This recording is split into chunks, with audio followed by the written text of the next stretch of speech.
Keep spawning culture.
Hey y'all, Andrew Reed with the MushRune Cast.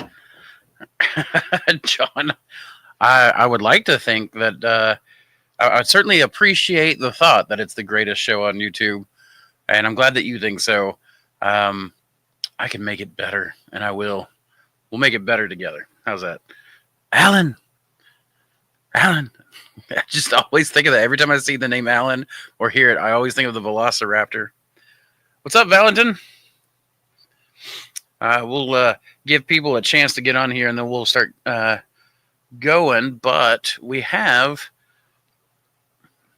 a lot of fun stuff to talk today. We're talking about one of my favorite subjects, Hericium mushrooms. It's Lion's Mane and such. Samantha will be joining us. I got a phone call from her just a few minutes ago. She got pulled over, and she's late. So she's bringing me coffee. So the special treat, because I'm especially tired today. And I've been feeling the lack of oxygen, but no oxygen, right? So it's fantastic. But once Samantha gets back here, we'll get really started, especially once that caffeine kicks in from the coffee. So Hericiums. I'm excited about this. This is one of my favorite subjects. I want to become a Hericium expert. It's fun stuff. We're going to talk about extracts a little bit, about the difference in strains when it comes to extracts, things like that. We're going to talk about some cultivation. We're going to talk about some unique biology and taxonomy for Hericiums. So it's going to be pretty scattered throughout the whole thing. Plus, we're going to have your discount code for all of you who tune in and watch the whole thing. We're going to have another discount code for 15% off. And now every order that has been leaving the facility comes with a thank you code as well for an additional 15% off, and it does stack. So you can potentially get 30% off regularly from us going forward. And yes, Alan, you definitely need to start growing more Lion's Mane Falcor. Says I'm the Andrew the Lion Tamer. Heck yeah! Well, you can see. Look at all those. Those are ready to go in the grow room. They're actually a little bit past prime, but look how beautiful those are. But some of these behind me are shiitake bags, and that's something I don't grow very often, and I think usually advise people to stay away from shiitake except for like personal grows, just because the mushroom is amazing to eat, but it's a terrible mushroom when it comes to profit margins. But I'm doing a shiitake breeding program, so we have started filling up the incubation back here with some maitake, shiitake for breeding programs, things like that. The golden oyster breeding program is been started and is in overdrive. I have several different cell lines going at the same time. Thankfully, all this recovery and healing gives me a chance to be in the lab a lot more, since I can't really do the production work. So I'm having to beg and borrow and steal labor from people to get the production work done, and then I'm getting to spend more time in the lab. So it's excellent. I love it. I'm getting to do exactly what I want to do, but also simplifying the business. The shop was down on the website today because the website is so close to what we want. There's some pictures and things that we need to change. Like I don't like the homepage picture. We're going to change that. It's just a stand-in. But to get the extracts and then our liquid cultures on the website, and that be the primary thing that we're in business with, is shutting down the spawn services and stuff. It's really making it a lot easier for me to focus on breeding, which is what really people seem to want from me. So, hello, baby. Are you already on here? Yeah, it's 4:06. You're 6 minutes late. What? I got pulled over. I told everybody you got pulled over. Don't make fun of me.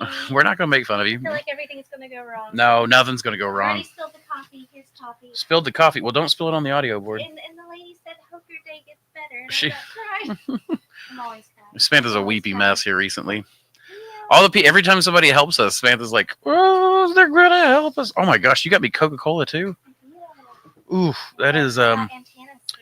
Well, when we go to so I've got a Hericium basics video. He said, Alan said, "Welcome, jailbird."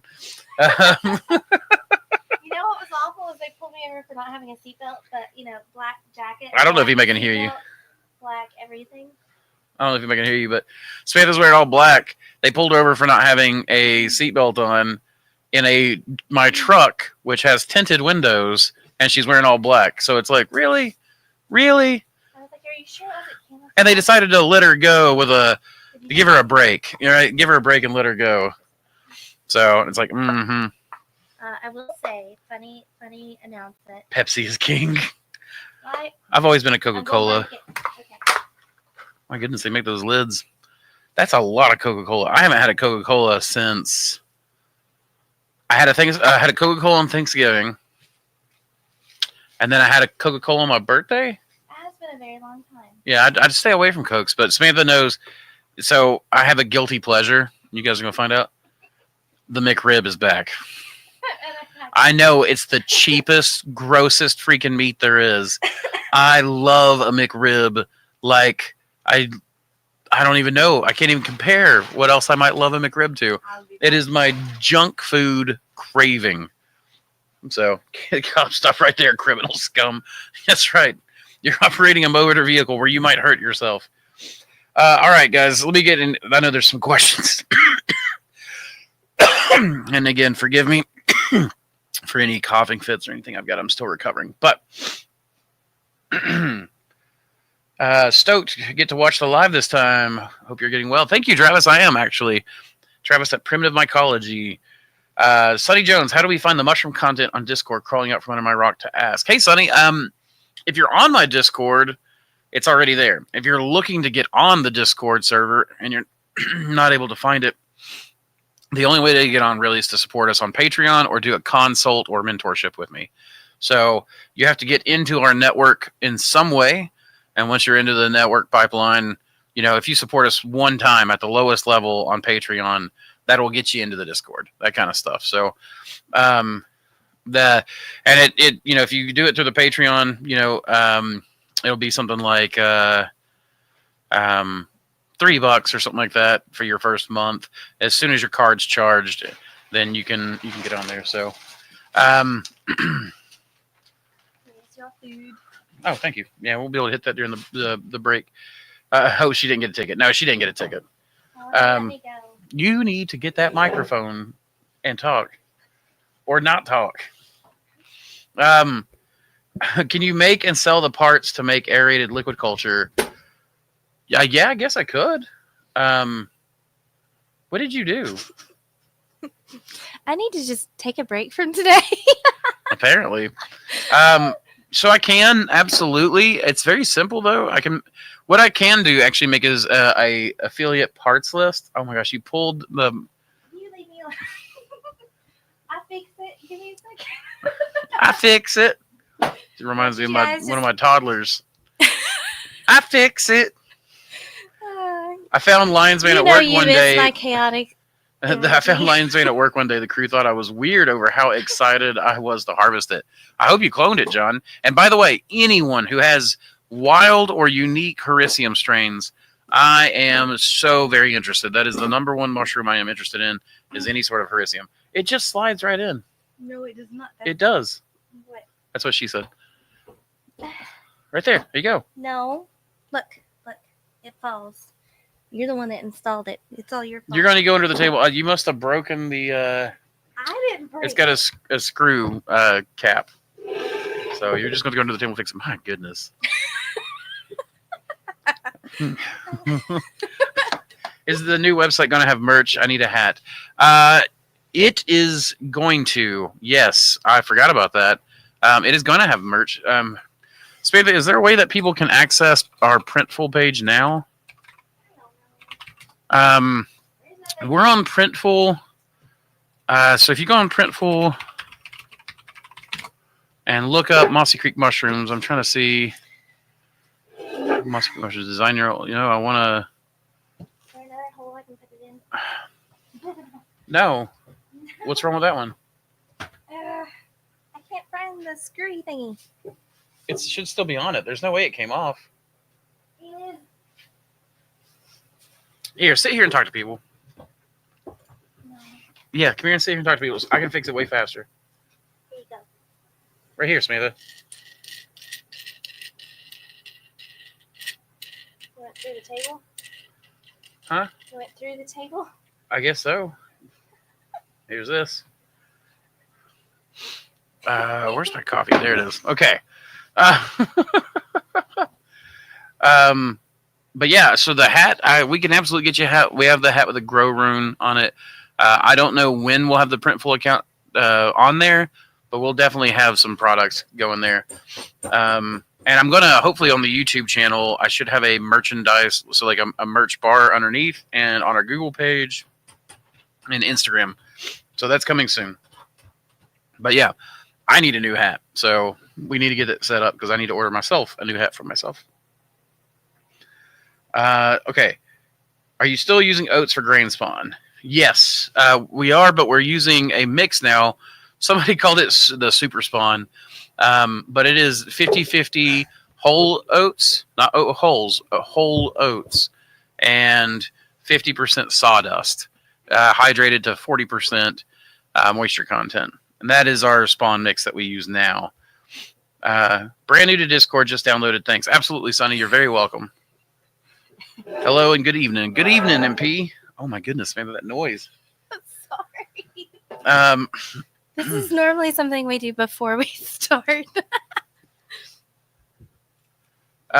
Gerald, we've already got it. I think I tried to call you, or maybe it was trying to email you, so we'll get you taken care of. Can't do it here on the live stream, so.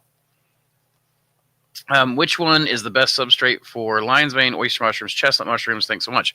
Well, the substrate you see behind me is we're growing shiitake, hericium, lion's mane oysters, maitake, enoki, all kinds of stuff.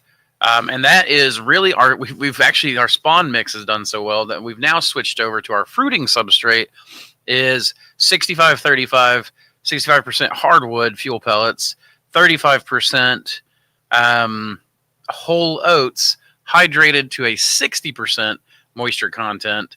And that way you get a better flushes off of it. So, but that has really grown in really well for us and has done just really phenomenally so far. So like everything's really popping on it. In fact, did I forget? I did forget to upload a video. I'll work on it. But there's a video I have of some of our lion's mane that's grown on this mix.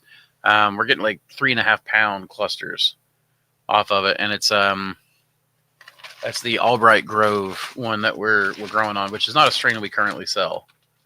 So, but anyways. This one is that mix too. That is that mix. Yep, that's the whole oats and the sawdust. And this was inoculated on day 320. We go by Julian date. Today is 338, 339.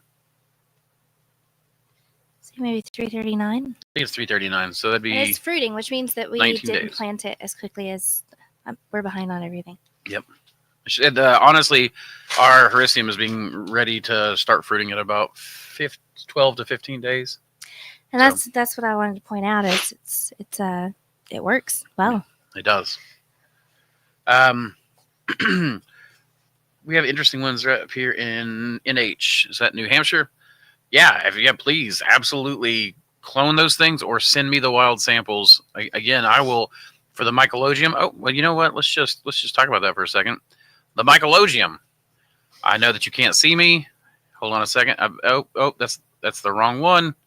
Stop it, Andrew. There we go. Bam. Now you can't see her. Okay. So. Which is probably a good thing. No. For the mycologium, for those of you who don't know, it's our program where if you send us a unique strain, it can be bred. I've not had anyone send me anything from their breeding program except Jacob Howard of the Mushroom Shop LLC. He sent me his Gold Rush Golden Oyster, and I'm using that in my Golden Oyster breeding program. But the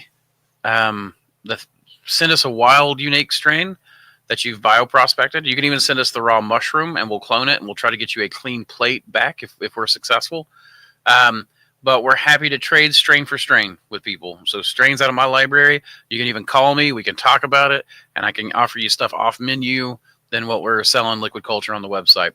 That said, we love taking the donations that people have been sending us. And it takes a little bit of time to get it returned back to you, but we definitely get a lot of these samples coming in, and we have increased, I don't know, our culture library this year just from donations and exchanges. I don't know about how much, Samantha. Do you know? I mean, it's crazy. It's been quite a lot. Yeah. I was counting the other day, and I think we have now close to 600 strains. So, golly, which is a lot oysters, to keep up with. Is right. No, it wasn't just oysters. It was a combination of hericiums and people just having, also individuals having strains that they particularly liked and loved and wanted to submit to the biobank, and just for us to kind of have it in storage for them. So that was kind of neat too. So yeah, there's shiitake and. Oh yeah, we got a wild shiitake or naturalized shiitake from Oregon, from Gold Beach, Oregon, earlier this year. That was really cool. Do you batter and fry your mushrooms? Yeah, sometimes. We eat them in a lot of ways. Often. So I take extracts every morning. We eat golden enoki. I take cordyceps and reishi in my mate every day. I take lion's mane and golden enoki extracts in my morning shake, where I also take beet powder, greens powder, whey protein, and yogurt and blueberries and stuff. Quite the concoction. Great potion. It's a vitality potion. But we have and then we eat mushrooms a fair amount. Not every day. Samantha does this really cool mix. I actually didn't realize there were leftovers. Otherwise, I would have eaten more. Where she made like green beans and sausage and I think potatoes and all that kind of stuff in a pan with enoki and just let it really cook down. And I loved it. And just served it over top of rice. Maybe it was greens instead of green beans? It wasn't green beans. It was cabbage. Cabbage. I'm sorry, cabbage. And it was fantastic. It was green. It was green. It was green food. Like, I know what green food is. But battering and frying is something I really do like to do. Batter it, pan fry it. I don't have a deep fryer, so.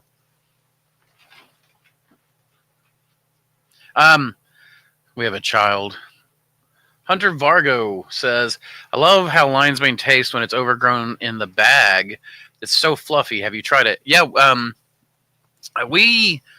Before it really got popular, Scott and Mitzi, I forgot their last name. Scott and Mitzi from Loudmouth Farms. Branch. Scott and Mitzi Branch. Mitzi's no longer a branch because they divorced and they closed down their mushroom farm. But they had a farm called Loudmouth Farms, and they used to grow it, and they called it Lion's Veal. And they would just let it grow all in the top of the bag, harvest it, close it up, and then fruit it off the side. And that was something they did. And then I saw Mike from Southwest started doing that. And yeah, it's great. I mean, it's got a great texture to it, and it allows you to grow a big mass. And you really can cut it like a good cut of veal. So. Hardwood sawdust for grain spawn. Yeah, we use hardwood. I mean, it's not grain spawn at that point, right? It's spawn. But yeah, sawdust spawn used to be way more common. Back whenever I first started growing, it was way easier to purchase sawdust spawn than it was grain spawn. And I remembered So the reason we switched to grain spawn was because grain spawn was easier to put nutrients into straw bags. You remember that, Samantha? Because you could pasteurize the straw, but you couldn't very well, net up and pasteurize wheat bran, or wheat bran was the most common one then, or soy hulls or cottonseed hulls or anything like that. So what you would do is you would use a lot of grain spawn in straw bags to up the nutrition, because the spawn was already colonized. You didn't have to worry about it getting contaminated. And the problem with that is that grain spawn was a lot slower to grow in than the sawdust spawn. Sawdust spawn would grow a straw bag in like that, which is what we're seeing here. Now that we switched to this 50-50 mix, we're finding that our bags just grow in like crazy. So yeah, there have been some instances where I've had to remake orders because they decided to fruit before shipping. So I'm sorry about that. I wasn't fast enough. Well, that said, that's what we're actually shutting down the spawn program. So anyone who has standing grain spawn orders with us and has not received an email or phone call from me is going to, and they can reach out to me ahead of time. But I'm switching everybody's orders out for liquid culture. We will fulfill the grain spawn orders that are standing as they are, but I'm moving away from it. Like I said, we're simplifying the products. We're going down to liquid culture, culture plates, slants, and extracts, and that's the whole kit and caboodle right there. So the website and everything that you have really kind of come to know from us, it's going to go back to what it was. we had a lot of demand, a lot of people asking, Yep. A lot of people excited, and we just, we've got some small autoclaves and then a larger one. It's 150 liters, right? 150 liter. Yep. And it just, the demand exceeded our capability. Like, we didn't realize how popular it was going to be with everyone. Oh, sure. Yeah. Where do you source your substrate mats? I'm not sure what you mean mats. What do you mean mats? Michael, just let me know what you mean by that, because I'm not really quite sure what you mean. We have substrate in bags, but we don't have like any substrate mats or anything like that I know of. Oh yeah, I forgot I'm supposed to be clicking on people's stuff.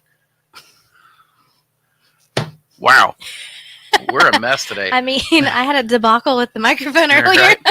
Does your new spawn mix colonize? Does it spawn mix colonize faster? It absolutely colonizes. The spawn itself, making the master, it colonizes slower. But I'm going to show you guys a video here in a little bit that we'll talk through with the Hericium, where I'm going to show you guys kind of what it looks like as it's growing in. But yeah, absolutely. The spawn usage grows in faster. So the fruiting blocks or the spawn to spawn that transfers that you do, but the master usually grows in slower. So there's a trade-off because it's a denser substrate. It takes longer to grow in. I'm right now, as we speak, setting up my very first lion's mane bags. What great timing. Excellent, Jet. Congratulations. That is great timing. That is. How fortunate for us that we could be here to be sort of to be part of it with you. Yeah, exactly. Okay, well, with that, why don't we, real quick, we'll end with Jet's right there. Let's just go into the Hericium basics. We got 50 people watching right now on YouTube. I'm not sure how many we got on Facebook or X. But we'll just go through. This is an older video I've made before, but we're just going to run into it real quick. Take a couple minutes. Welcome to a special episode of Mossy Creek Mushroom's Mushroom Cast. Today, we're exploring the fascinating world of Hericium mushrooms. A mushroom that is easy to grow, yet challenging to master. Hericium mushrooms, known for their unique, tooth-like appearance, snow-white complexion, and delectable taste, are white-rot saprobes, placing them in the easy-to-grow category like oysters. But don't let that fool you. They have traits that can test even seasoned cultivators. For starters, Hericium mycelium is wispier and thinner than what you'd find in most oyster mushrooms. They colonize quickly, yet their growth can be deceivingly subtle, often requiring a closer look. Interestingly, Hericium can start forming primordia in your spawn or blocks prematurely. This often indicates that the spawn is past its ideal usage phase, presenting a unique challenge. as you really want to use up that spawn or initiate your blocks before there are lots of little fruits everywhere. Cloning Hericium from fruit also comes with its own set of quirks. It tends to continue fruiting rather than trying to revert to a vegetative growth, a trait that requires patience and careful cultivation. One tip we've found is that Hericium responds exceptionally well to the agitation of liquid culture, adapting faster to it than it does to agar culture. Once you reach the fruiting block stage, the rewards are bountiful.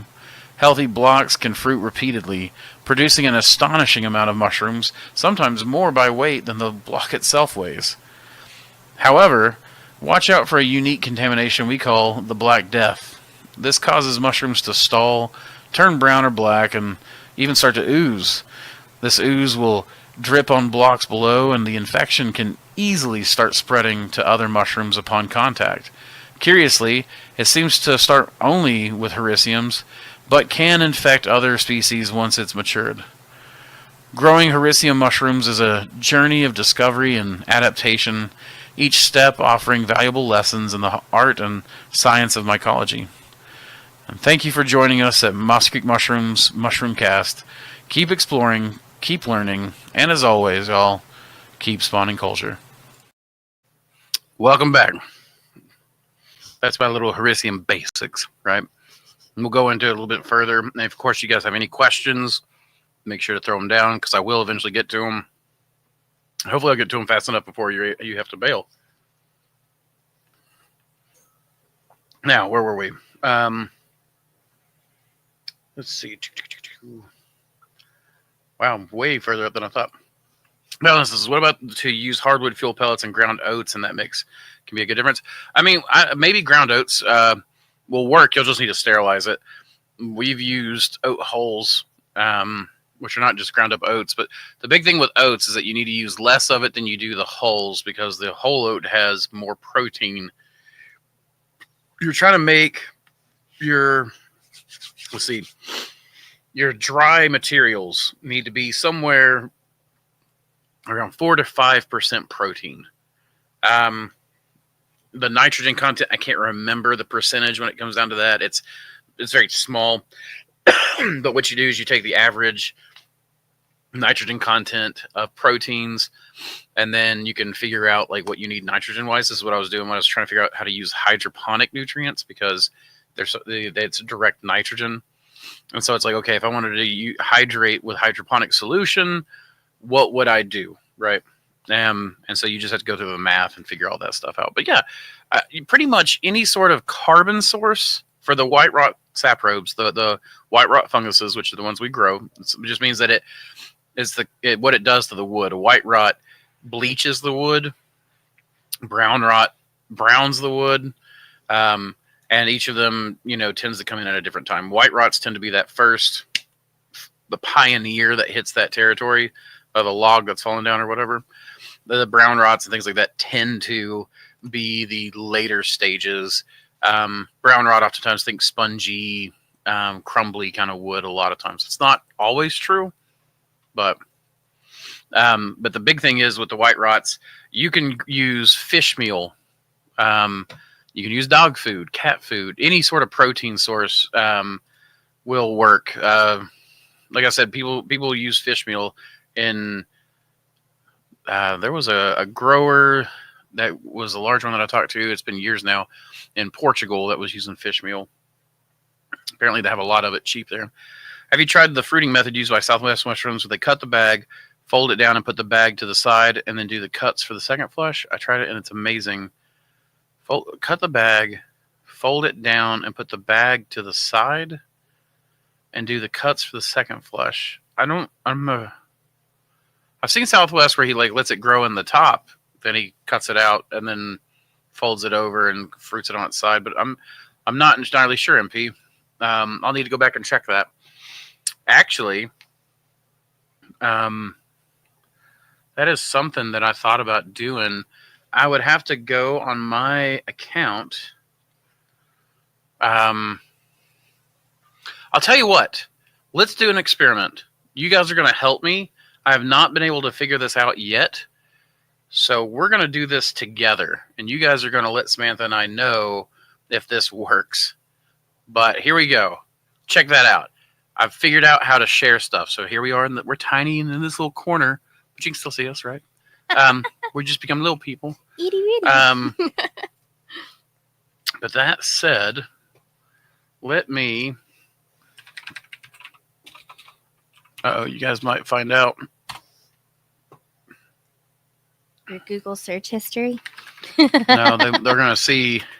All the things the epic rap battles and stuff I watch. Okay, so tell me if you guys are seeing this. Tell me if you guys are seeing this and hearing this, and if this is actually working for you guys. Well, let's go to the videos. Let's find lion's mane mushrooms. There's a minute-long video we can watch. Interesting. He seems to be cutting up some of his older stuff. That's pretty neat. Lion's mane mushroom harvest. You're saying it's working well? It is working well. Okay. And Michael Allen said, "See it and hear it." Excellent. Okay. Yeah, I can't see the chats right now, so we'll get through this. Tell me if you guys can hear it. Okay. In fact, Samantha, why don't you test that real quick? Tell me if you guys can hear it. Okay. Yes. No. Can you hear the video? Test that real quick. Tell me if you guys can hear it. Okay. No. Can you hear the video? Test that real quick. Okay, so we're not hearing the video? Well, that's okay. We can still figure out how he's... Can you put it on CC captions? Huh? Can you put it on captions? That way, maybe. Oh, yeah. There we go. Okay, guys, let's see if we can find... I really thought that I would be able to have you guys listen to this. Let me see if there's an audio option. Those tents are massive. This is actually the first time I've ever... I don't tend to watch a ton of videos. Oh, so it actually blanks it out whenever I go off the page? Interesting.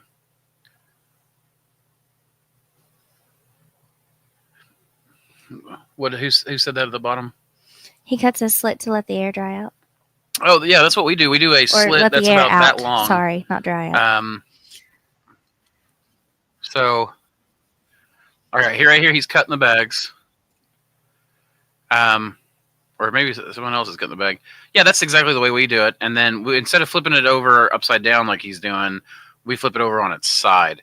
You guys will actually see that here in a second. In one of my videos I've got.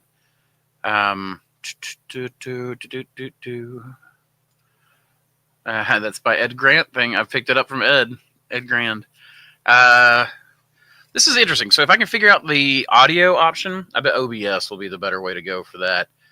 Once I figure out the audio option where you guys can hear the video, this will be a pretty neat little tool.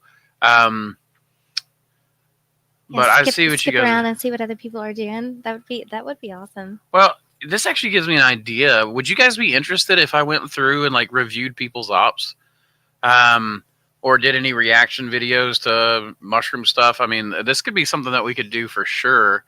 I could go through and give my opinions on stuff. How people have their ops set up, etc. Of course, we have to remember that this video is 4 years old, right? That he's watching. So if I came through and I kind of critiqued this, it would not be an accurate portrayal of his operation as it is today.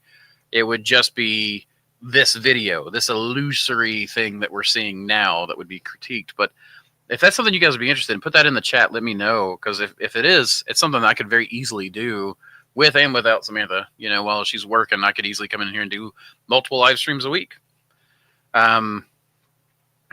Anyways, I'll go back to what we were doing here. We'll stop the screen share. I see what you're saying, though. Michael Allen said not video. Oh, probably where it stopped working when I was... Okay. We'll try it out. We'll see what goes on. So maybe do a comparison video versus your method? Yeah, that would be good.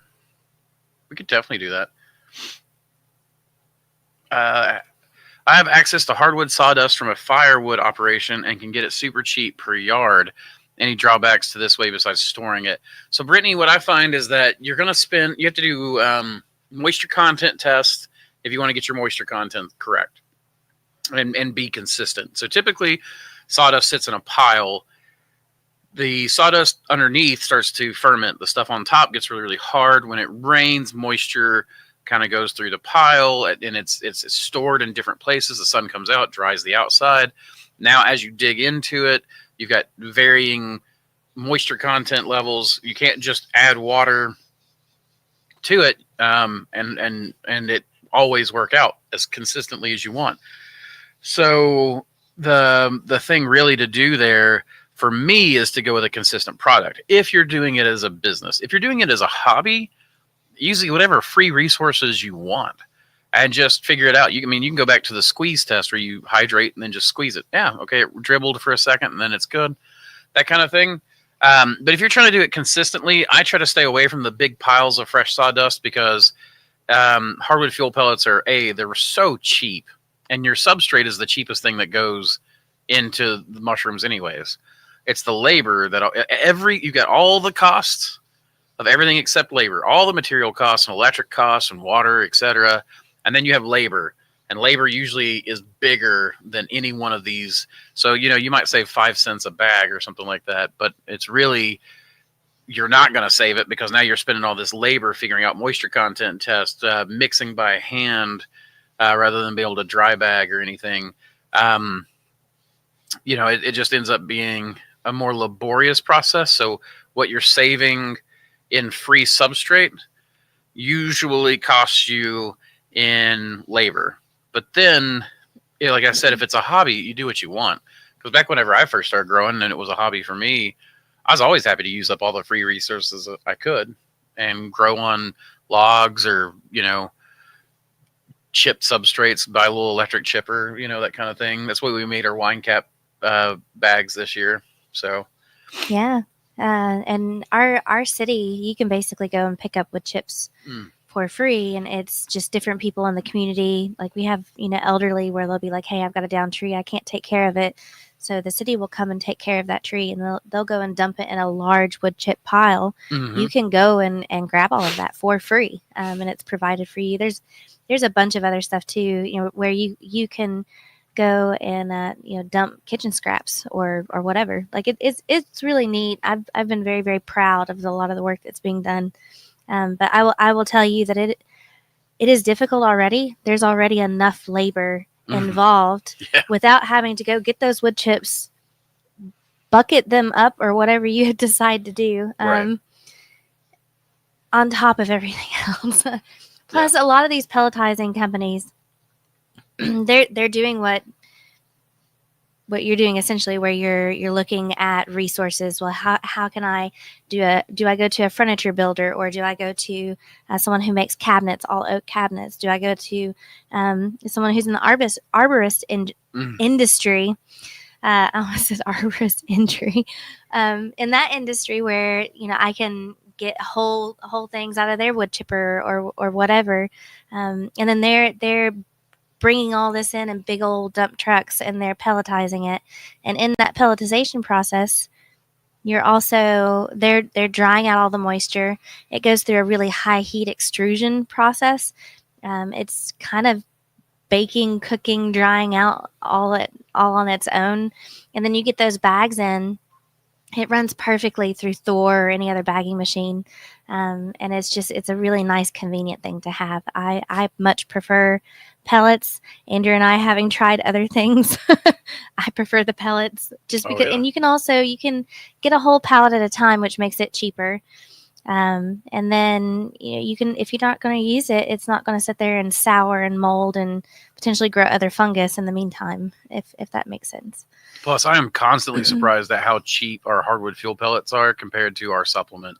Like Samantha will go to Tractor Supply, grab our hardwood fuel pellets, and then grab a supplement, and it's like, oh yeah, when we add buying supplement to this, it's all of a sudden hundreds of dollars rather than, you can get 20 bags of hardwood, 40 pound, 20, the number 20 of 40 pound hardwood fuel pellet bags for, what is it, like less than $200. It's maybe less than 100 for the 20 bags. But then you add, because they're like $4 a piece, $4.69 a piece. Because we buy so many Right. and we're such a large account, we get a good deal. We do. But even then, as a hobbyist, I would say you're paying maybe $6, $6 to $9 a bag, depending on, if your farmers co-op brings this in seasonally, or they see what you're doing and they're like, okay, let's help out a local farmer and we can provide this and have a larger, more sustainable account. They can cut you a deal on that part. And I think as a hobbyist, and I love that advantageous, scrappy spirit. I adore it so much. So as a hobbyist, you're growing mushrooms for yourself, your family at the farmer's market, get it, but whenever you start getting close to selling 500, 600 pounds a week, it becomes a lot. It becomes a lot, yeah. And Michael, hopefully all that answers your question that I just pulled up. So about Matt's Eagle Materials. I apologize. I always try to, there's a lot of slang in the mushroom community, so I try to use as little slang as possible because I know I'm dealing with a lot of people who are new. But even I can't keep up with all the slang. So what happened to that Hericium that grew looking like bread dough? We have it. I need to test it. I've got it testing. Actually, I've got a master of it growing right now. So, but we're testing to make sure that phenotype stays, and if it does, we'll be selling it as the bread dough Hericium. So it's hilarious. It's a bubbly, airy Swiss cheese mess. It looks like a sourdough for sure. You guys seem to have recovered a bit, Jacob. I have recovered so much, but the funny thing is, I've recovered enough to get myself into trouble. Is what it is, because like 2 days in a row, last night and the night before, I have set off my. We'll call it asthma. It's not asthma. It's reactive airway disease. It's different, but I've set off my asthma, and it's like, because I'll get to it, and then I'll start like breathing really heavy. I'm like, why am I breathing really heavy? I've barely worked, and the next thing you know, I'm having an asthma attack because my body's stressed so bad. I tried to move racks from the lab into incubation here. I made it to 2 racks. What was it last night I was doing? Oh, working on the plumbing. I was out there in the cold working on the plumbing, and I worked on it for like 3 hours, and I was just completely exhausted and gone. When I came inside, I was just in the worst coughing fit I've had in a long time. So I'm getting there. I'm definitely getting there. And Samantha's getting there too. Although I never had it as worse, like as bad as Andrew. Ooh, man, we're going to be chatting tons of wild oysters, lion's veins, bear tooth, and coral. Excellent, Brittany. Send it to me. Like I said, I'll trade you strain for strain. You send me 20, I'll send you 20. We can get rich together on strains. Or if they want the strains back cleaned up. Right. I'm happy to, if you send me the mushrooms or even your attempts at cloning and I can clean it up, I'll happily send you. And this is what we're using a lot of the, funds that are coming in. We're setting money aside and we're cleaning up these strains and then creating a higher availability for everyone. Real quick, what did you type in for that code? The 20% is... Did you do a singular or plural? Was there an S on the end or not? Andrew. Well, before I throw it up on the screen and confuse people. I'm pretty... Oh, hold on. What is that one? That's the extra one that you told me to do. When? You told me to do a discount that could stack on top. Is that the thank you for one? Regular? Yeah, the thank you discount. Okay. Anyways, as soon as she gets back to me, I'll give you guys the code. For now, let's talk a little bit about lines. Singular. Okay, we're going to do the code now. Here you go. 20% off code LION for this episode, right? That code's good till next Thursday, correct? Yes. Yes. Okay. So it's good for a week. 20% off. If, like I said, when you order stuff, we give you an automatic 15% code just for shopping with us and being, thank you for supporting us. And again, we're moving entirely to liquid cultures, the slants and the agar dishes, which those are custom made. So those do take some time. But if you want something quick, we are getting our shipping speeds down quick on the liquid culture. So we're going to have that stuff out to you. Or, try to communicate with you to make sure that you get it fast. We also have wonderful extracts. I I take these daily. I make my own, take my own, and we have some wonderful extraction methods. I actually wanted to show you. We even go through. So this is a lion's mane that we have. This is the lion's mane I grow for fresh mushrooms and typically not for extracts. It's a wild one, and it's a nice color. But if you look at this, in fact, Samantha, why don't you hold that up? I'm afraid to. I'm afraid with the way today has gone. Well, just be careful. This is the lion's mane. Oh, got a sticky note. This is my lion's mane that I grow for my extracts. Now, I haven't filtered it yet or anything, but you can see the color difference. How one's way more orange than the other. This is the one that it gets really sticky. It's called Tribbles. Tribbles is the strain that we grow specifically for extracts. It's the one I've bred for extracts. That mushroom is sticky to the touch and leaves your gloves or indoor hands to just really, really like covered in a sticky substance. So all of that stuff is available. Tribbles, LC, lion's mane, extracts or anything like that is all on. You can all use any of that, the 20% code on any of that stuff. And if you get a 15% code with it, you can stack it with the 20% code. And the 15% code is on the thank you note in an order. That's right. So you can, and that's good through the entire month of December. It is. Also, don't forget to like, subscribe, hit that notification bell. Please like it. As Michael Allen said in the chats down there, it is proven to reduce contamination. Every like that we get reduces your contamination. It's magic. So I was like, what are you talking about? All right. So let's just go into something real quick. Now, these are just videos that I've taken. I've had to strip the audio from, and we'll just talk a little bit about it. But let's talk about liquid culture, because when you order lion's mane liquid culture or Hericiums from us, I want you guys to see this. So here, and you guys should still be able to hear me. Let me know if you can. Look at how dark all of these are, right? All of these have gotten really dark. That Hericium maple is old. That's 300. That's before we used to put the year code on it. And you can see how dark that liquid culture is. That liquid culture is dark because Hericium, for some reason, always darkens liquid. I don't know what it is, but you can see that very jar code is on this bag. And this is our spawn mixture of the sawdust and grain.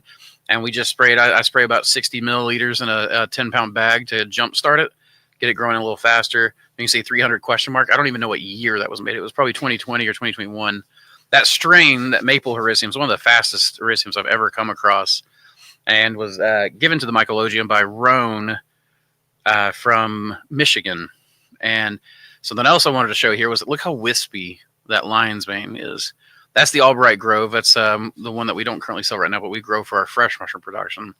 And Hericium in general has just always got a really wispy appearance until it's a little bit past its prime. And once it's past its prime, it starts fruiting everywhere. So what you'll see is it will cover territory with a really wispy mycelium, start to form primordia, and then it usually thickens up and turns white. And usually that's a little later than you like because of something we call the Black Death. What we've noticed is a lot of time, if you let your spawn form those primordia in the bags, you end up getting the Black Death more often. Not always. It's not a common thing. But look at this. This is very indicative of it. This foamy bacterial sludge. And look at that. That's just nasty. Your mushrooms start to turn brown. They start to shrivel. It's like it eats it alive. And it'll be like 1 out of 40 bags. It's so weird. I think I show that this is like sitting right next to some good Hericium. And yeah, what's crazy is how contagious it is, but really only in a vertical format. Whatever it drips on will get it. Even oysters and stuff. I've never seen Black Death start with anything except Hericiums. But see right there next to it, that one's growing just fine. There's some more somewhere along the wall, I think. But look, there's my white enoki. I was very proud of that. But look at that. If you let it keep going, it'll turn black like this. It'll turn sludgy. It'll turn gross. I mean, it gets absolutely disgusting. Be forewarned, I've got some really disgusting images here in just a second. If you weren't already it's too late. I was Well, that going was to warn like you. last year or year before last? That was last year or the year before last. I can't remember exactly when. I found it in my Hericium archive. There's a part of me that just, takes pride in my work that wants to say that a lot of these photos were taken over a few years span, and it wasn't all at once, I promise. Those guys spread it. They walk around on it. They get it all over their nasty little feet, and then they drag their feet without taking their shoes off all over your pristine lion's mane and spread this stuff. And it disgusts me. Take your shoes off when you go to my house, you nasty little flies. This said, this probably is in the height of summer. Oh, this was definitely in the height of summer. I looked at the data earlier. But this right here, this Black Death, is exactly why we plant most of our Hericium along the bottom of the grow room. You'll see us do walls, and that's in particular when I'm wanting to get photos for product ops. But like you'll see this right here. This rack is empty because we haven't planted our oysters yet. But this is just Hericium almost entirely growing along the bottom. I've got a couple of racks where I've gone up. But you see that they grow along the bottom. Now here we've got some. That way you get a clean floor all the way across if you do get the Black Death. That's true, because that foamy stuff strips everything off your floor. It makes the floor the cleanest spot you've ever seen. Speaking of, you did tincture stuff on the table. Yeah. Do you know what I'm talking about? No. You looked at me like you were going to say it. I noticed that where that spilled on the table, there is a white bleached spot on the wood. Could be where I spilled pure 100% of pure alcohol, or almost pure alcohol. Oh. That could be the alcohol's fault. I was like, is there a correlation between this? Because that would be an interesting thing to find out purely by accident. It could be. And purely by accident and mistakes typically is how all the greatest inventions in the world are made. So that would have been our point. I'm frozen. Will you check your computer? Did my computer just die? Did it? I don't know. Oh, no.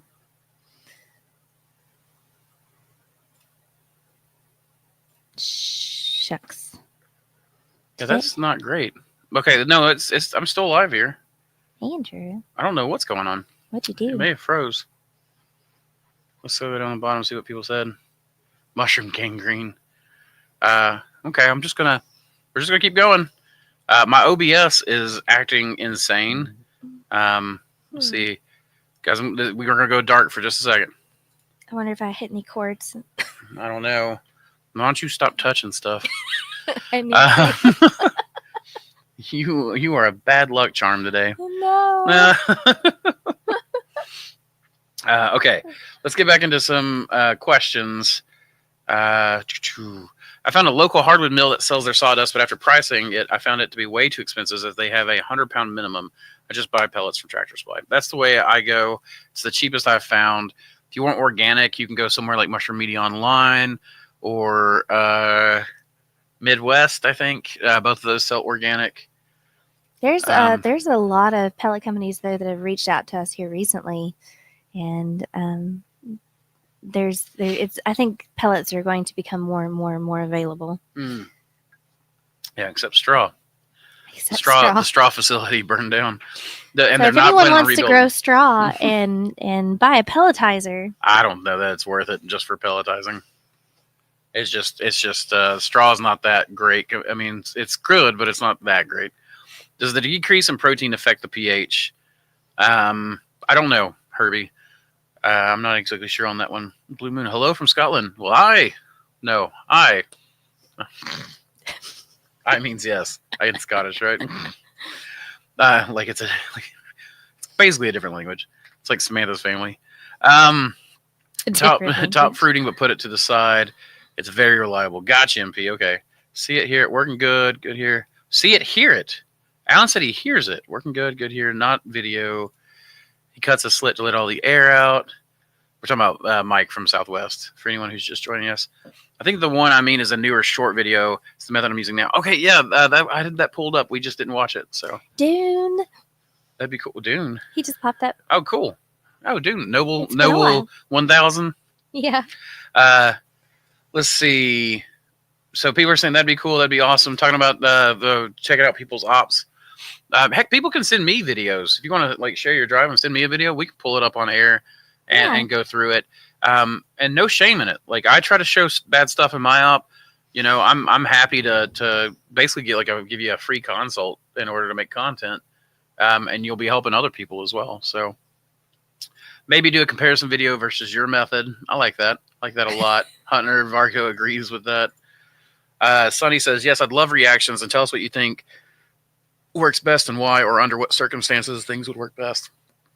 I just want you to know that I'll do this for you guys. I really will. But you got to have my back because it's going to get me in trouble. Somebody somewhere is going to hate that I reviewed their op. And I've already been called an asshole and a misogynist on podcasts before. So, you know. I would say that you are brutally honest.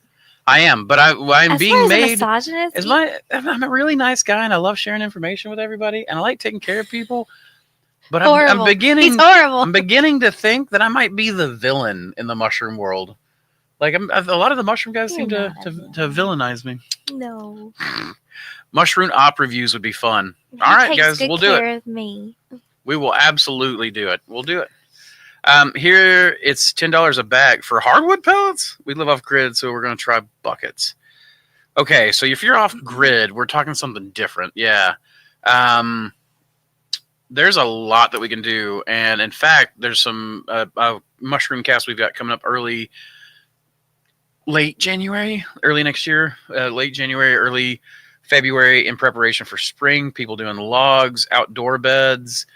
That's really a good way for you to go. Wine cap beds, bluet beds, brick tops, shiitake logs, oyster logs, Hericium, etc. Where are you, Brittany, that it costs $10 a bag? Alaska?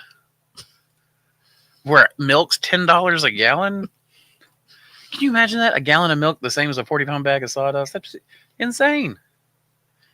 I don't know. I've had friends up there that said that watermelon was like $50. I was gonna say I don't even want to know. I love living in the South. I grow on hardwood fuel pellets and rye holes. Works quite well, but I will try the oat mixture. Yeah, it works. I like it really well. And it's more expensive though, substrate wise. So if you're using rye holes and you like them, use them.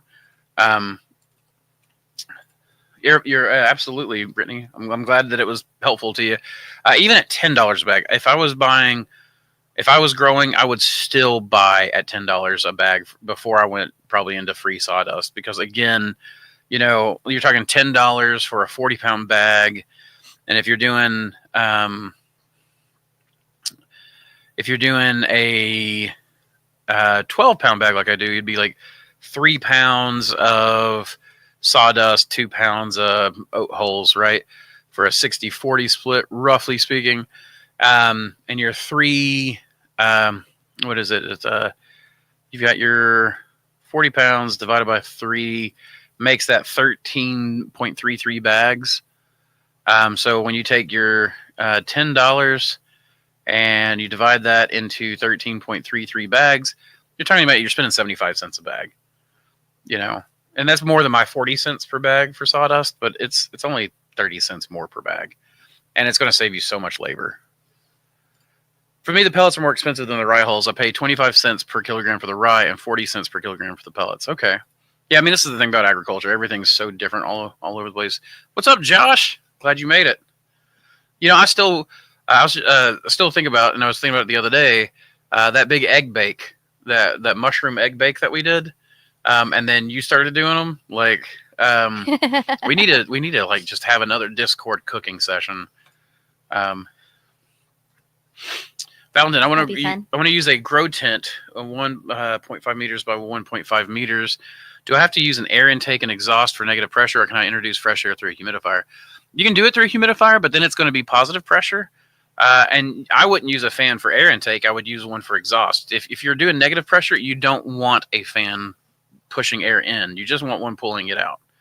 So the air it'll create a low pressure space, and then the air will just naturally flow in. If you're growing in tents, you need to crack your door or something just a little bit, or crack a vent hole so the air can come through. I don't really understand how to use in a professional way a grow tent. Do I need also aerate acreage, just humidifier and exhaust? Just humidifier and exhaust for negative pressure, bud. And I recognize you asked that twice because there's a delay, so it's all good. With heat tolerant lion's mane, what changes? What temps can it fruit at? So Dyson Sphere is probably the most heat tolerant lion's mane I've ever come across. We offer that on our website.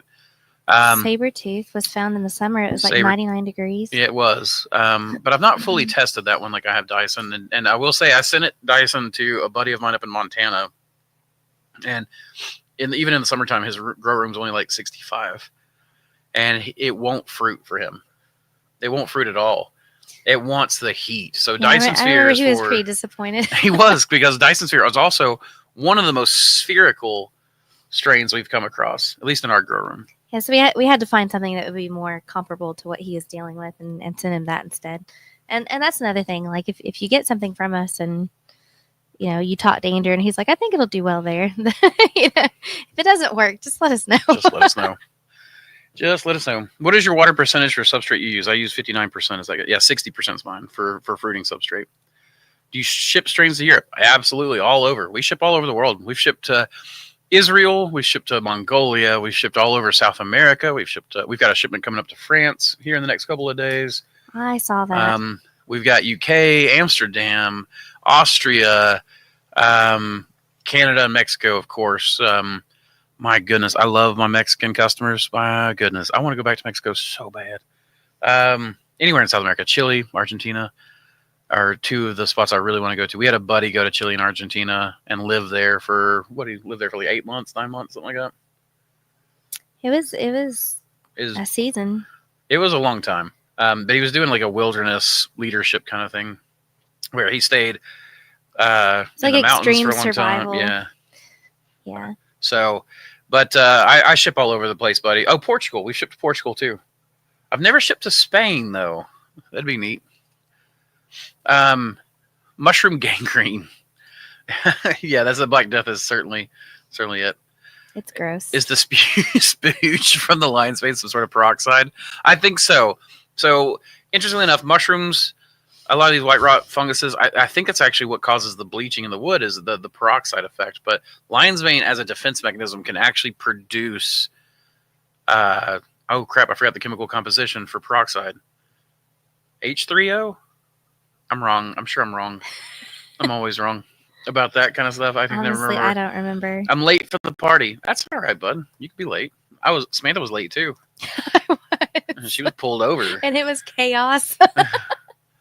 Would recycled pallet pellets be okay? Falcor, I don't think I would use those unless I knew what kind of facility they can. A lot of these pallets can be stored like in yards that have like a lot of exhaust, a lot of contaminants and stuff. And granted, I don't necessarily feel like most contaminants are a problem for mushrooms other than like heavy metals. I would still just probably stay away from it just to be safe.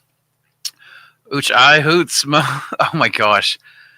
Lion's Moon from Scotland. Blue Moon, as much as I want to be able to speak Scottish, I can't do it. I like nay. I love that you guys say nay instead of not or no. Oh, I want to live in Scotland. Really, I just want to travel the world. I just realized that. I want to go everywhere. What's the best way to sell dried lion's mane powder to supplement companies? Ooh, that's a good question. I usually don't do powder unless they specifically ask for it. And it's going to depend on the company. Some of them are going to want you to become H2O2. I knew there was an extra oxygen somewhere. I just couldn't remember what it was. H3O was hydronium? I don't know. You would think I would know. My grandfather was a chemist, and he used to drill stuff into me, but I used to just zone out. You didn't pay attention. I didn't, and I wish I had. I wish I'd paid attention because chemistry is one of the most exciting sciences there is. But as far as selling to your supplement companies, it's going to depend company to company. Smaller companies usually just sell it to them, just cold call them, put it out there somewhere on the internet that you're looking for people. Look for local companies that might be interested in adding your powder to some of their products. So somebody who makes like coffee, maybe you can sell lion's mane powder to them. So, and then let them come up with a coffee recipe. It's what we're doing with a local coffee manufacturer or coffee roaster here. There's a lot of different ways to do it, and it's not the easiest way to go. Powder requires certain regulations, especially state by state. So you got to be more careful with that. It's a lot easier to sell chunks and then let them powder it. And if it's a supplement company, they're doing a lot of mushroom supplements. They're probably not buying powder from everyone else. They're probably buying chunks and processing it themselves. So, one of it is to cold call. I find cold calling to be a pretty effective form of, getting your name out there. But another thing would just be to do some SEO. So get your website going, get some SEO going that's targeting, find a marketer to target specific people, supplement companies, or call the supplement companies and say, hey, how do I become a vendor for you? I would love to become a vendor, that kind of thing. Actually, so just go back to your question. When you call, they usually, companies have people to keep you from being able to talk to them unless you know how to get around those people, right? So those in the know. And if you're not in the know, which I would say you're not, because I wasn't in the know either, you basically call and you just go, I want to speak to your person that's in charge of purchasing produce, if it's a chef. I want to speak to your person in charge of purchasing, and ask directly for that kind of person. If you just say, I don't really know who I need to talk to, or do all this kind of stuff, a lot of times they'll just stonewall you and try to kick you out because they know, that you're new to the scene or whatever. So, and they may not take you as serious. Hi, I'm new here. Do you guys do a show your home grow type of content? Show your home grow type of content? I mean, we can. We don't normally do that. We normally do business to business kind of stuff. But we've talked about this, and one of the parts that we are moving into is we're in our show and educational information. We're going to be doing more primitive grows for people who are off grid or want to grow in a permaculture style kind of way. We are going to be doing a little bit more hobbyist friendly stuff because we have so many beautiful strains, especially new phenotypes and stuff that are coming out. So new shapes, colors, sizes, textures, etc. That I really think that hobbyists would benefit from that instead of just getting the same blue oyster from the same 3 liquid culture companies that are selling stuff and they're all selling the same thing. We'll have something unique. So we're going to be so many blue oysters. We have so many blue oysters. In fact, I have so many oysters blue oysters and so many shades of blue that I'm like, I'm not going to post this one blue oyster that's just slightly different blue than these other blue oysters I have, right? Like I could have 50 shades of blue. But that should be the title of one of your book chapters. Of my book, yeah. And I'm started the book, y'all. The people that keep asking me for a book, it is started. So I found a printing company that I'm pretty excited to try out for a small book first to test it and then go from there. Absolutely. But Tazzarello just grows now. I'm absolutely looking to court the home hobbyist, but in a liquid culture style. And I can't be, where we're such a small company, I can't be the one size fits all like Northspore is, where they're selling you the liquid culture in the bags. You'd have to buy the blank bags or have a little bit of skill to use our liquid culture. So I can't, fully court. We want to be in your library. We want to be in your library. That's it. Yeah. Maybe that should be it. Hi, y'all. My name's Andrew. And I want to be in your library. Nice. Oh, hey, I have a question. What would make a mushroom grow inside out and upside down? I've used this LC before. Nothing weird happened with previous batches. Could be bacterial.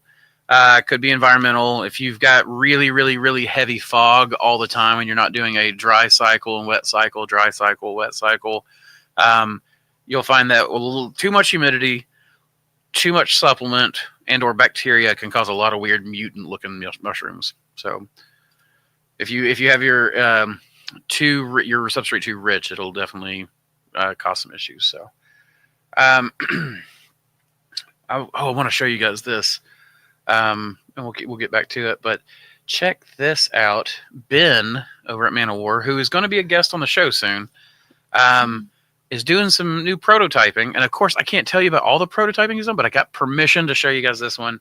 Bam! Check this out. New stir plate. right? This is all 3D printed parts. This is not final by any means. It's all going to be cleaned up and beautified, and his logo and stuff on it. And he just showed me a slimmer model that he's already printed.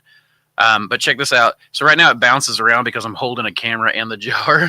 But what's cool about this is he's using these special type of magnets that, watch, it'll catch here in just a second. As soon as I put it on, bam, bam, bam, and spin. Oh, and spin. There we go. What's cool is that we can actually get it to go on the magnets are strong enough we can put it on a timer to where it can turn off and on, and it won't throw the bar. And then even when the bar gets thrown, it catches the bar and keeps it spinning again. He's actually got a stronger motor now that whips it around even better. And that we just used that jar because that was a test jar. It was an old one sitting around, and if it broke, I wouldn't mind. But I guess that stir plate can do the small jars all the way up to gallon jars. And we're talking like it's going to be a single stir plate might be pretty expensive. I mean, as far as stir plates go, it's not really. I mean, because if you're talking a stir plate being $100 would be a good price for a good stir plate, especially one that holds it really well and has a good amount of potential like that. But then he's talking about doing these five plate stir systems that you're talking like $200 would be the cost to you for a 5-plate system that has the specialized magnets to keep stuff from throwing. I'm super excited.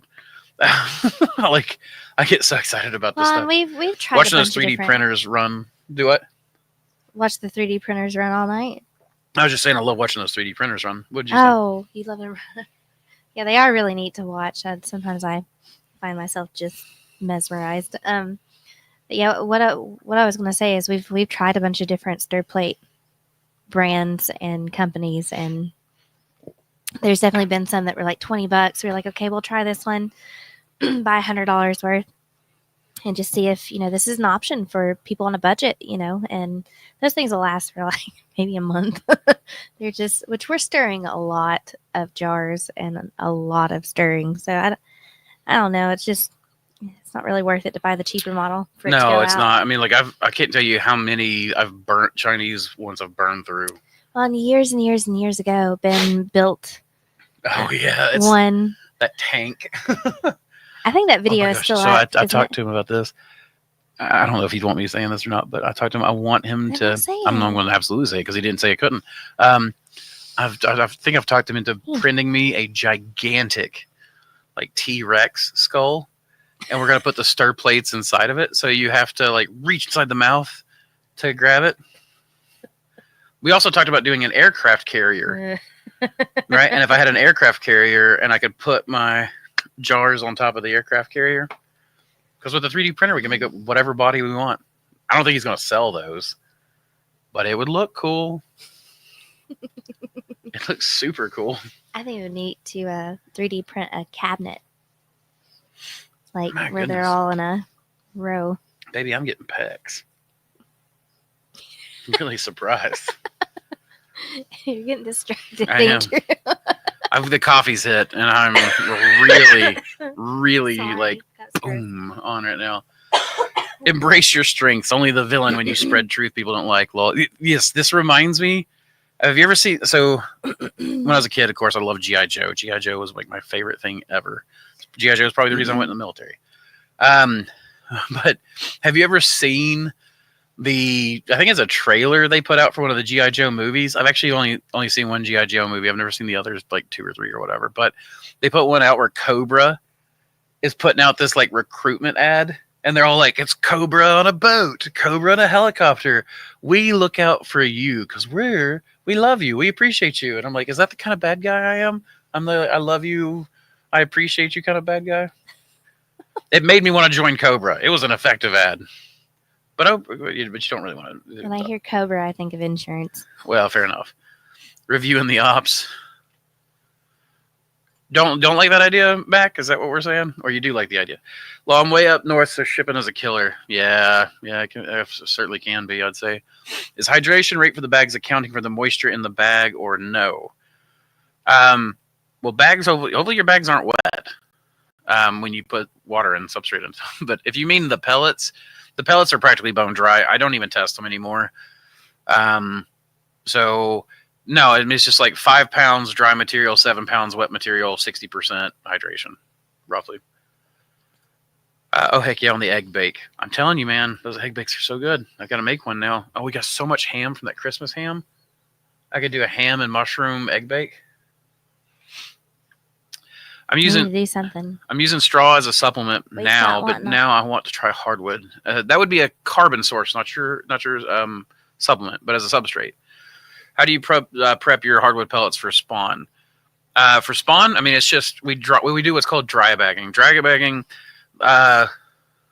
Leighton Banks, I don't know how you say his name, was the guy that introduced me to this. I don't know who created it, but it comes down to you drop your dry materials in and you drop your water in and you let it swell up, you close it up and you cook it, and it force hydrates everything. So that's how we do it. We just our Thor bagger drops the solids, drops the water at the same time now, but back when we used to scoop in sawdust, scoop in soy, scoop in water, and let it swell up. Is having the same cubic meters for the exhaust and inlet a good idea? Do you mean like cubic meters for the fan? Don't put a fan into your inlet. Put a fan into your exhaust and not your inlet. The AGH3 looks awesome. Yeah, it's super cool. That bread dough one. Yeah, I'm pretty excited about it. Oh, that's amazing. I would like to try some of your strains and order them. Are you interested in wild enoki? Yes. La Pista Nuda? Yes. Cauliflower? Yes. Am I interested? Yes. Absolutely. I love it. In fact, Jake Wolves and I, we've got a trade going again. He's all the way in Mongolia, which, by the way, is apparently harder to get cultures in and out of than we originally thought. So I was born in Aberdeen, Scotland. Oh, that's cool. Brad Smith, that's Maya's mushrooms, right? I wasn't aware that there was a Gaelic for Irish, Scottish, and Ulster Scots. They all have their own dialect of Gael. I didn't know the Ulster Scots did necessarily, but it makes sense. My great grandmother, my Aunt Bucky, and that was not her name. I don't know. Everybody called her Bucky because she was wild as a buck, is what they said. But my Aunt Bucky, she is not my aunt. She was my great grandmother's sister. So I guess that makes her my great aunt, maybe my grunt. But she would speak. She could speak some old stuff.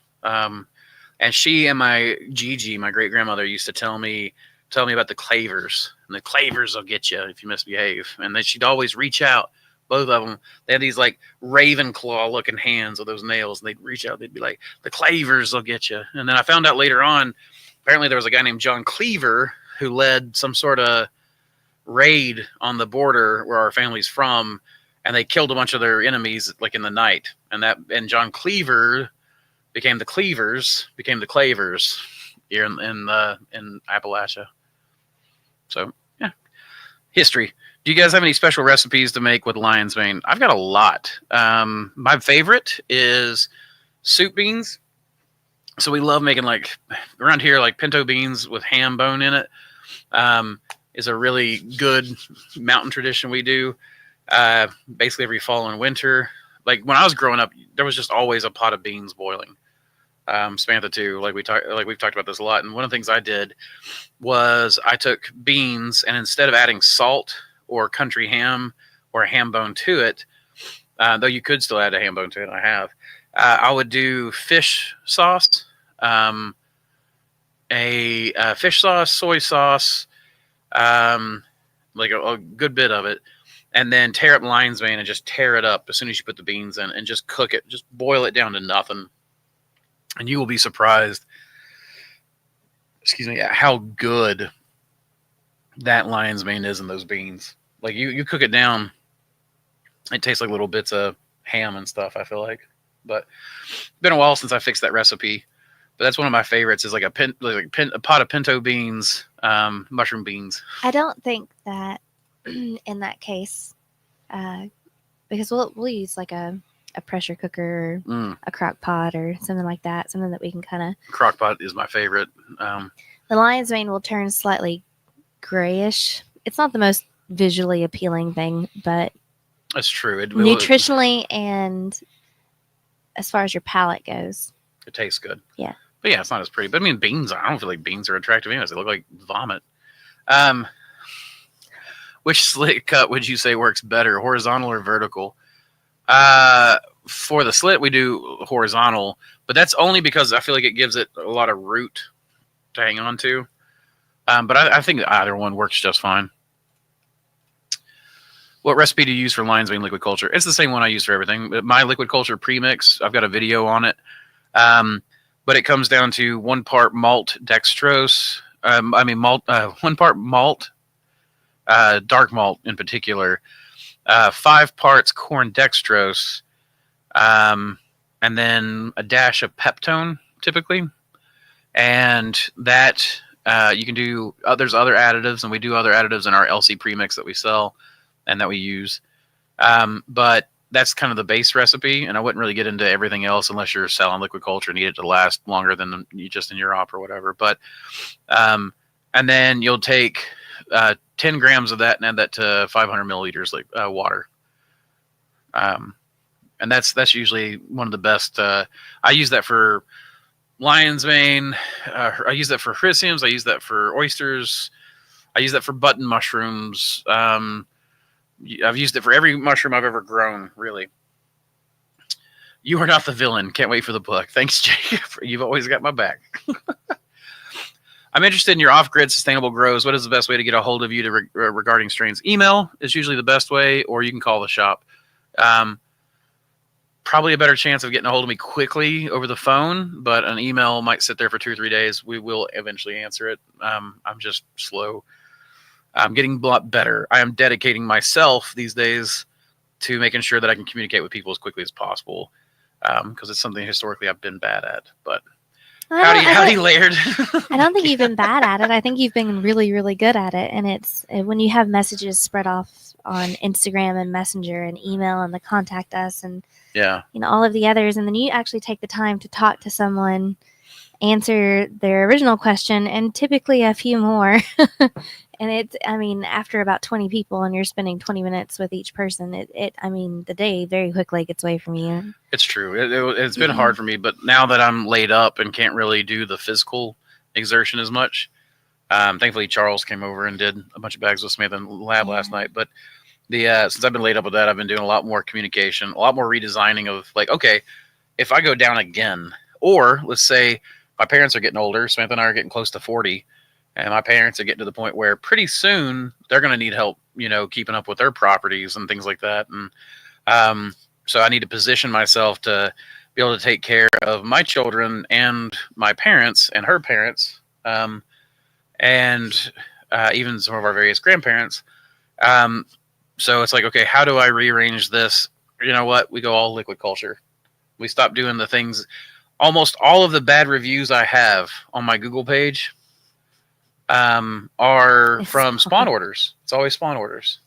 So spawn gets us all the bad reviews. It's my lowest profit margin. And shipping is so high for the weight. Yep. And so it's just, we're going to cut into what we're good at, what people know we're good at. And that's the mushroom breeding with the liquid culture. And then it's going to put me in a position to take care of family, and just focus on that. Satis Mushroom said, howdy, Laird. Nice to see you without the tube, and it's great to see you, Lady Mossy. Nice to see you guys, too. I saw where you had a camera crew over to talk about your myco coffins, which are still pretty cool. Is Ben making HRVs? There may be some prototypes that are something or another. How's the cordyceps? Are you still feeling the effects? I definitely am. I've got cordyceps in here. Dang it, I should have brought it, but I just made a small test batch of cordyceps. This is lion's mane, not cordyceps. And the cordyceps, the orange would fool oh my you. gosh, it is so orange. The cordyceps is. When Andrew first showed me that, and he took a picture, it was a beautiful sunny day outside, and he basically just took the picture, held it up there we go. Switch that word to right picture. There. I don't know. Yeah. He held it up to the sun, and it was just glowing. It was gorgeous. And whenever he told me that was lion's mane, I was like, no way. It looks like orange juice. So what are you talking about? However, here's our commercial. We have lion's mane extracts. Again, I have it here. Like I said, I take it every day in my shake, my lion's mane, and my golden enoki. I don't see anybody else doing enoki extracts, but in fact, you know what? You don't even have to look it up. We'll do it together right now. Hey, that is a really cool. What? I mean, I know it's been around for ages, and I'm sure plenty of other people have done it. What is being able to pull things up? And okay, I was like, what are you talking about? It's just something new that you've done, and you're like, hey, I remember this thing that I can do. Let's do it. Oh no! Did I What'd close you out of it? do? No, I didn't. Why won't it let me? Anyway, Okay, from personal experience on golden enoki, whenever I first saw it come out of the dropper, it's between the beta glucans and the polysaccharides, and there's another one. It's a precursor to vitamin D. It's a ergosterol. Yeah, sorry. Anyway, those combined, and then the process that we use with the triple extraction, it's very ooey gooey. I want to say snotty. Is it Sharon right now? Is it not? No. Weird. It says it's Sharon. Oh, I got to do that. Okay. So I've been hiding it in smoothies. There we go. Yeah, I put it in smoothies. It definitely comes up with like a snot kind of texture that I have to thin out with some alcohol. But like, check this out. Shake well. What is the nutritional value? What are the health benefits of enoki? Check this out. Reduce oxidative damage, harmful part. This is WebMD, just so you guys know. So I'm not just pulling this off like some crazy hippie website, though I like some of those too. Reduce oxidative damage. It's got the antioxidants. We talk. It sees enoki mushrooms contain vitamin C and E, the mineral selenium, and compounds like polysaccharides and polyphenols, which most mushrooms do. So we've got that. It slows down cancer growth. Evidence suggests that enoki mushrooms contain bioactive compounds that help fight cancer. They have compounds called, okay, guys, I'm going to butcher this, okay? Sesquiterpenes. Sesquiterpenes. We're going to do this like elementary school. Sesquiterpenes. There we go. And oh my gosh, and nor, that's not an N. Says corporate. Oh my gosh, I can't say this now that I was playfully messing it up. Now I can't even say it. That slow the growth of throat, liver, breast, stomach, lung, and cervical cancers. I want to say Norse squitterpenes. Norse sesquiterpenes. Okay, this needs to be the next thing. All of us, all we mushroom farmers need to go through and give our own opinion on how this is. And then go to Google and find out how to actually say it. Yeah. Enoki mushroom extract contains phenols like proto. Oh my gosh! Why did I do this to myself? I did this without practicing. Typically, I would practice this, but protocatechuic acid, p-coumarec, and ellagic acid. They have antioxidant effects that help slow down the growth of cancer cells. I butchered all of that, I'm sure. Enoki mushrooms also contain an immunity-regulating protein called FVE. An animal study showed that FVE triggers the immune system, has anti-cancer activity against liver cancer, regulates the immune system. Talks about the FVE protein and stuff again. I don't want to get too deep in this because I want to do a whole episode on enoki.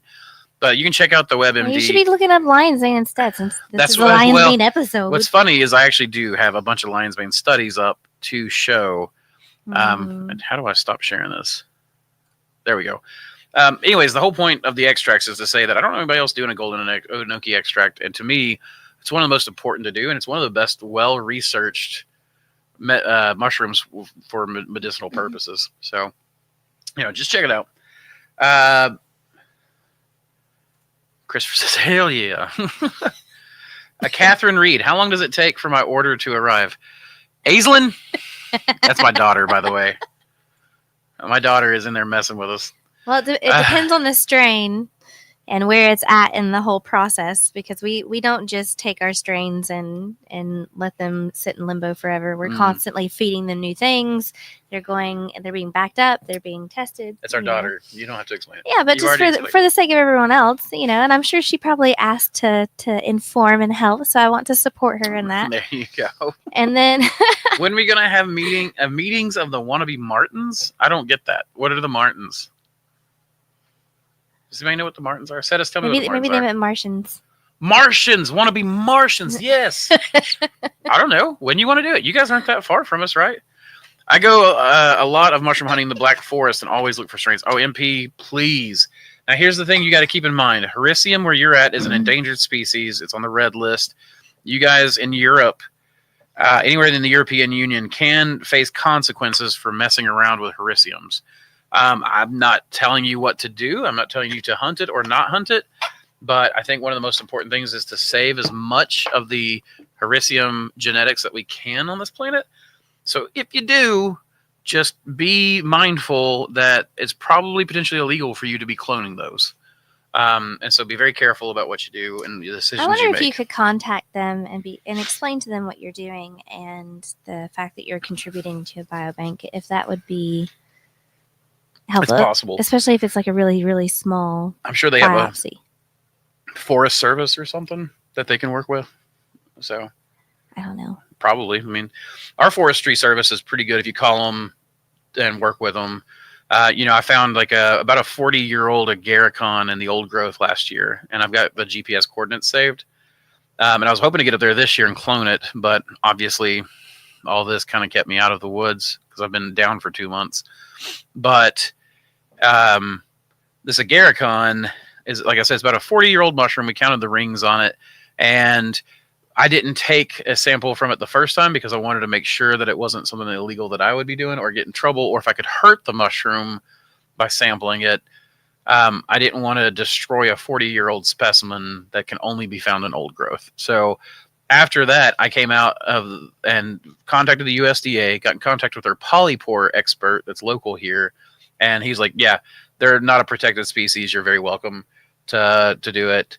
Where they're not protected, but he's like, even then, you're very unlikely to hurt the mushroom. So it was nice to be able to talk to the USDA.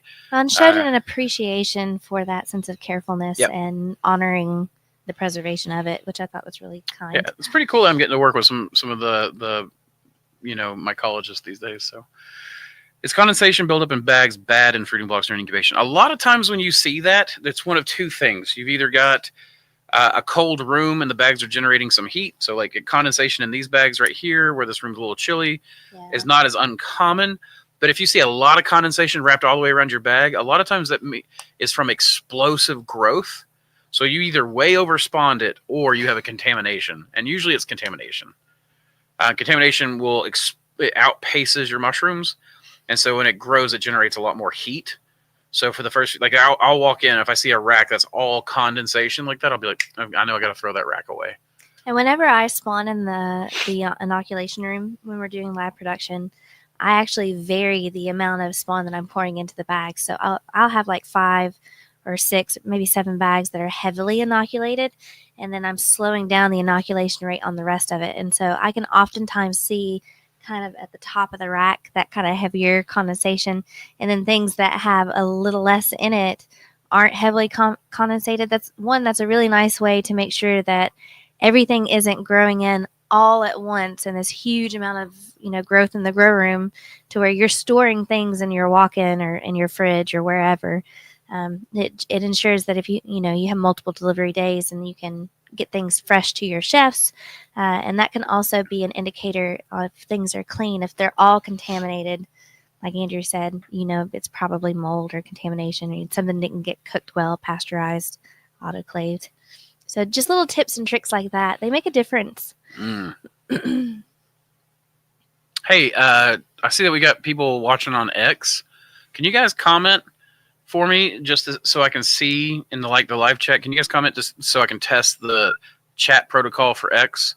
I still have got such a small audience there that I want to make sure that we can receive. It says that I should be able to receive, but I can't post to X. if I comment in the chat, I can post to both the Facebook Live and the YouTube Live, but I can't do it to X. But I do want to see if I can receive anything from X. So if any of you guys will comment there for me. My wife recently tried lion's mane ragu using the mushroom as a replacement for scrambled meat. It's amazing. It is absolutely. It's one of my favorites. And the white sauces, which is ragu, white sauce, or red sauce. But like what I'm saying is, I like the Alfredo. Samantha has made Alfredo with the mushrooms, and I much prefer the white sauce pastas with mushrooms in them than the red sauce. But oh my gosh, even then, Samantha does that. I don't know. I'm just weird. Probably for all the casseroles I end up growing up, the food of my people. T came in one day and he's like, "Oh yeah," and I don't remember what he said. Something about you ever been to a black barbecue? And I'm like, no, T, I don't think I have. He's like, "Well, don't you bring no casseroles?" I said, "Yo, you mean the food of my people?" Oh my gosh, I couldn't get him to stop laughing after that. That made me happy. Black eyed peas are my favorite bean. I like English peas too. I remember the first family dinner that I came to of your it's like broccoli casserole, chicken casserole, potato casserole. Yep. I like English peas too, but they have to be cooked with pastry and chicken stock. Oh, I was like, and you guys are making me hungry. Cheez-Its? Is that They are Cheez-Its on the broccoli cereal? casserole. Is that cereal? Yes, and cornflakes go on the chicken casserole. That's right. Now it's a comfort food for me at this point. What would be your answer? Your answer to someone who asks, "What's the best way to cook these?" in reference to lion's mane. I've always wanted to try one of the lion's mane steaks. I've never tried that, where they do the press steaks. Or one of the bang bang chicken sandwiches, where they do a pressed. That's what I was gonna say. Deep fried, and it just looks like when you peel it, it just looks like chicken. Yeah. It has a very similar texture to it. Yeah. I can imagine, especially when pressed. So I want to try those, but yeah, my favorite way again is the beans. I mean, that's absolutely the beans for the lion's mane is my favorite way. I've had some crab cakes that were to die for. I don't like it deep fried very much though. We're just not really deep fried. We're not individuals. Really. No. Like we do a lot of broiling and smoking. We smoke. I've smoked a lot of lion's mane. What's crazy is certain species will turn green on the grill.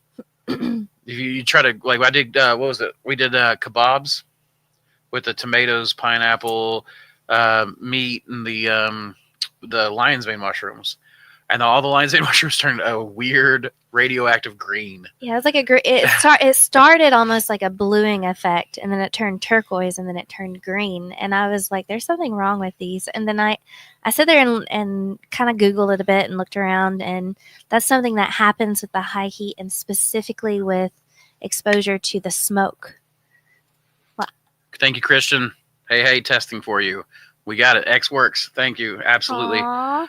Maybe they turn green from the yellow and red combining from the tomato and no, it wasn't that because I actually cooked some separately. It legitimately turned green. I think it's something to do with oxidation. That is it. That's exactly it. Is that what it was? You should share your screen and look that. Well, I will later, but not right this second. Because we're about an hour and 40 minutes in. So, how well would mushrooms grow on beans? Apparently, pretty well. I've grown oyster mushrooms on beans because I was trying to do an oyster mushroom tempeh. Because Sydney Ober Singleton on Facebook on Mushroom Growing, so you guys can go check this out if you've got a Facebook account. You go to the Mushroom Growing page, search for Sydney Ober Singleton tempeh, TEMPEHE, I can't remember, where he grew morel mycelium over soybeans and then sliced them and fried them up and then ate them. And apparently they were delicious. And I tried to do it the same thing with oysters. But it will absolutely grow in beans. Will there be a bigger packet version for Dr. Solarians? There will now. You better order those. And order more powders because I'm running out of powder as much as it... You guys are slamming it down. Well, moving back to the liquid culture, I'm still going to sell plates. I'm still going to have plates. I don't know, Samantha and I've talked about getting rid of plates and just doing slants and liquid culture, but for now it's still going to be LC's plates and slants. Well, our goal is to equip everyone with enough knowledge that you can work easily between all three. Right. But we recognize that liquid culture is the easiest medium to expand from, and especially since I've now built an automated syringe puller. So I've automated I'm able to drain a jar just like that because it's literally no work. It just, yeah. And it's easy on my hands, and I really like it. It's super cool. Yeah. I just bottled up. What did we bottle up? Like 100 syringes, and it took us maybe 15 minutes. No, it was 11 minutes. 11 minutes to do it. So this automated syringe puller I've got is it's also why what is it? As of now, are cultures reduced in price? I am slowly but surely going through all of the products and reducing the price on them. So yeah, like we're going to be. Here's my goal for you guys. We're going to be at a reduced price. We're going to be faster and we're going to be better quality because with the new stirs that we've got, we're doing way better quality LC. We already are pre-packing these so that we can drop them. So we're about to drop $37.90 on the website in the next few days.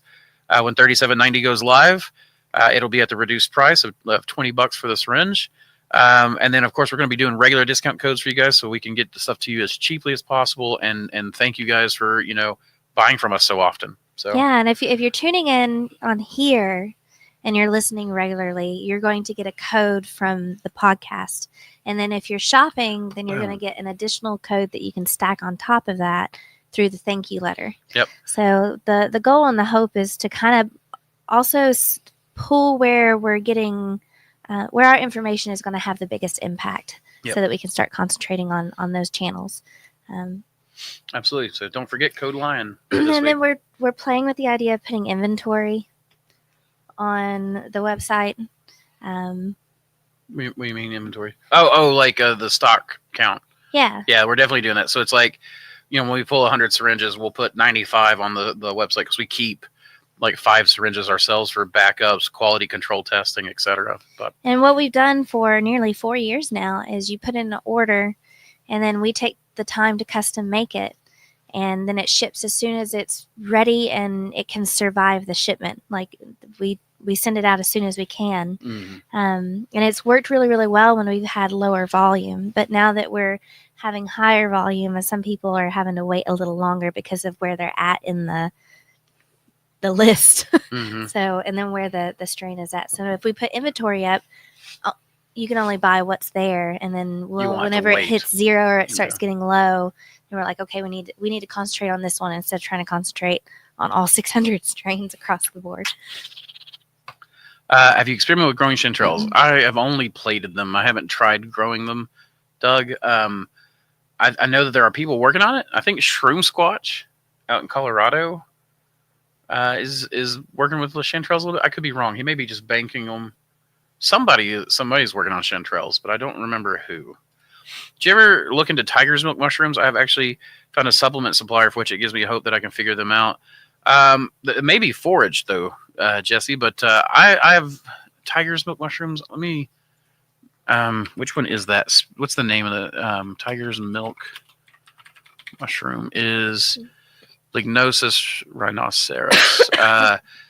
Yeah, so I've looked into this a little bit, but I have not tried any of it. I've not actively worked at all. I've not even researched it, kind of thing. So, love your lion's mane tincture. Glad to hear Ben is doing HRV. Would love to prototype bottle and sticker for lion's mane tincture. That is. And thanks for sharing the benefits of enoki. Another reason we need to grow them. Absolutely. It's one of my favorite mushrooms to grow, but it's also my favorite to eat. I love lion's mane. I want to become an expert in lion's mane.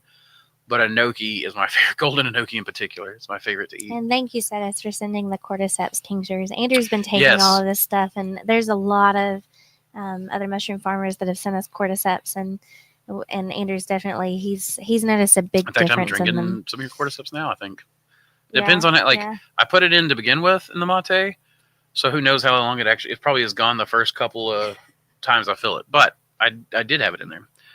Psilocybin mushrooms are the shit. Yeah, I mean, there's a lot of people who really like them. They help with my lung, liver cancer. I hate to hear about the cancer, but I'm glad that they helped you. I'd be interested to know how they helped you. Like, what was the help? Was it the psychological aspect, or was it? Do you feel like they actually had a physiological response? I know. I've never found Hericium, though. It's that rare. I have a friend in the forestry service. Excellent. Then you already have an in. What types of mushrooms would you suggest for cold winter grows, 40 to 60 degrees? We're enoki. Enoki is absolutely like, here, let me put it to you this way. My walk-in is like 37 degrees. We put a bunch of an entire rack of golden enoki spawn to pre-stock it and to sell it. It did not care. We put it in there to keep it from fruiting like we do some of our oysters. And the golden enoki bags are probably chock full of mushrooms even now. Yeah. Well, and in fact, they love stratification. They love, like, if you're inoculating them in the lab and you have the grain spawn in the lab and it's warmer where you're working because you're warming your environment, and then you turn around and put them in incubation, it's slightly cooler, not as warm as a lab, but not as cold as, say your grow room. And then you go into your grow room where you like roll the rack into the walk-in and cold shock it and then put it in your grow room. It just loves the temperature variances. So that's one of the mushrooms that we've noticed that has some of the greatest just forgiveness as far as those temperature fluctuations. Gotcha. That's a good one. I like lion's king mane oyster too. There's some lion's mane that does well in the cold. It's more common in the heat, which is why I normally suggest it to like my Florida mentorships and stuff. You have enoki. King oyster does really well in the cold. Blue oysters. I've watched blue oysters freeze solid, thaw out, and then continue growing after they've thawed out. So, that's a really good way to go as well. So blue oyster, your enokis, king oysters, those are all going to do pretty well. What is your opinion on lion's mane grow in bag for extracts or even? I think it's great, man. People do it all the time. You may have missed it earlier, Jake. We were talking about lion's mane veal, is what one of my former mentorships called it. Samantha, you might want to get that off the heater. It's starting to smell burnt plastic. Oh no! You were just having a time today. But that's. The lion's mane veal, somebody mentioned it earlier as well. I think Southwest has done it. Yeah, I've seen Southwest do it, where they let it grow on the top of the bag, harvest it. For extracts, it's no problem. The only problem I've ever had is that sometimes I get sawdust mixed through it, and I don't really like that. For extracts, I don't think that would be a problem. But, we have some wild oysters still hanging on with 30-degree nights. Are strains available on market? Which strains available on market? But yeah, I mean, we our cold oyster season has started now. I just cloned 2 new Austriata strains this week. Really cool stream here, guys. Thank you. We'll definitely be back. Absolutely, Patrick. Please welcome back anytime. And I love, by the way, your icon there of the bird. Aislinn. No, I'm not. Ragu is red with meat. Okay, gotcha. Prego means please. Oh, I did not know that. Screw Twitter, X, Facebook's live stream is much better. Is it? I've not tried either one on the stream. So the steaks are great. Also good as burger. Oh, that does sound good. The crushed like lion's mane steak. Absolutely. Do you have a secret? You have a secret working. If I had a secret, would I tell you? Do you have secret working ideas on growing Hericium as monocaryons and sub and combining them when need to fruit might be a cool way to keep them from fruiting in the store? I've actually wondered that. And I haven't done any. I need to produce some monokaryotes of the lion's mane, but I haven't pulled any. I haven't pulled any monos. I've just done dikaryotes. So, but there's no secret. It's something I've definitely thought about.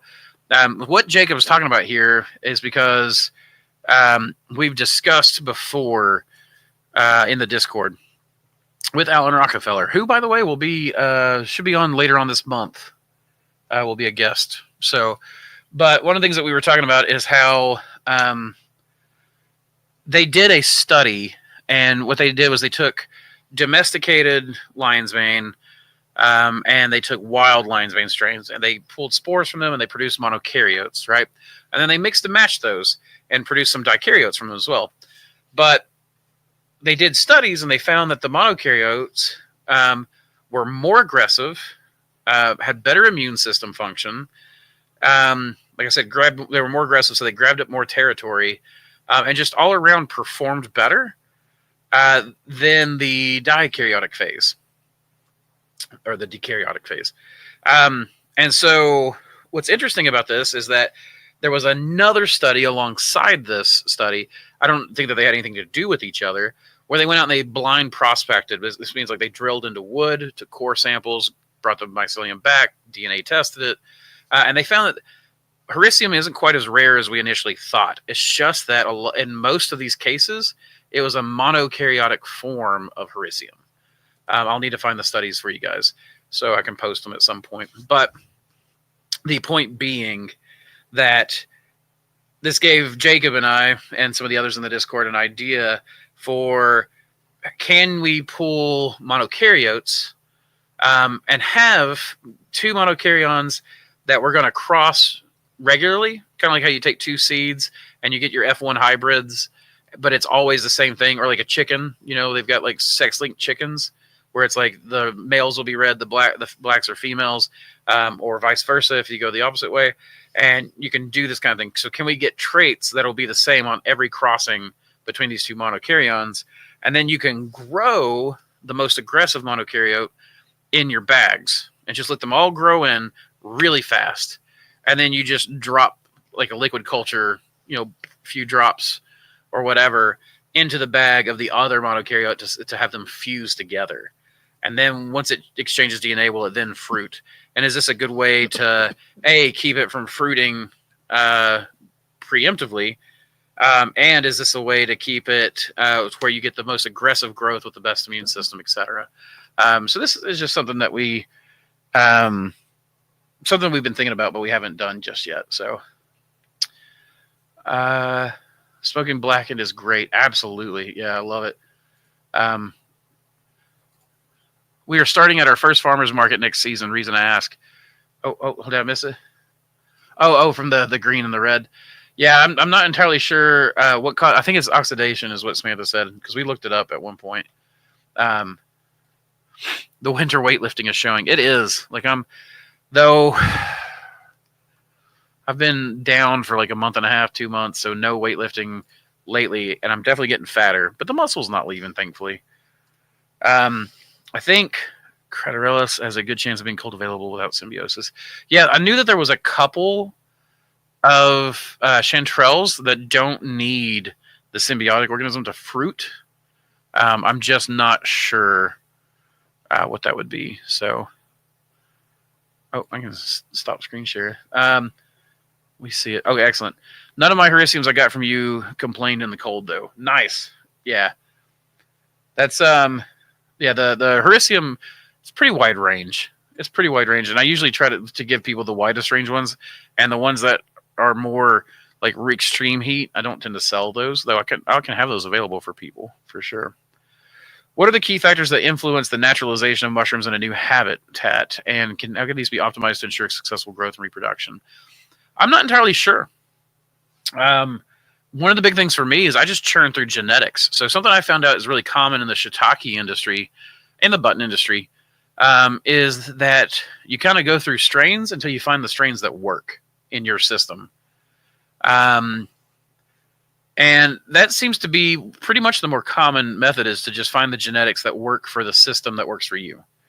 And so we have a pretty wide range system. So we end up getting strains that perform pretty well across the board for people. But this is the way I breed mushrooms. I breed them for these environments. And it's just pure neglect. And it is. In this warehouse, neglect and selection. It's close to 40, 50 degrees in the wintertime in the grow room. You can see I'm in a wool sweater. Samantha's in a and we have a heater between us keeping us warm, which is my jacket was on the chair and it had fallen down. But yeah, it's and in the summertime it gets up to 110 degrees in the warehouse. So the strains that we have are exposed to a lot, and what we're breeding, what Andrew's working with, we'll typically go through and he'll do breeding projects kind of quarterly to where they're exposed to high heat, exposed to cold, and we're just constantly testing on that. And then in the notes we're like, okay, this was grown so-and-so, here's the humidity and the temperature and all that cool stuff. Usually when I first release a strain, There's a period where people go through and trial it out, and some people it just won't work for, and some people it will. And in the shiitake industry, it's apparently very common to lean into the strain that does really well for you, and then to go to the grocery store and get the strains from other competitors and try those in your op and see how they do, and maybe select for and then use those in a breeding program to breed further and further into your method. So that's what a lot of people do. Just jump on the live. I'll hear the answer later. Yeah, absolutely. Andreas, have you noticed that the pH value of the substrate has influence on growth and yield? I read some studies today that suggest there can be a huge difference. So I don't know. I haven't noticed it, but I think that is in part because our water is already so hard that we don't have to treat the water. We don't have to add anything. But we've done a lot of side-by-side tests where we've tried to increase the pH and stuff, and I didn't see any yield difference.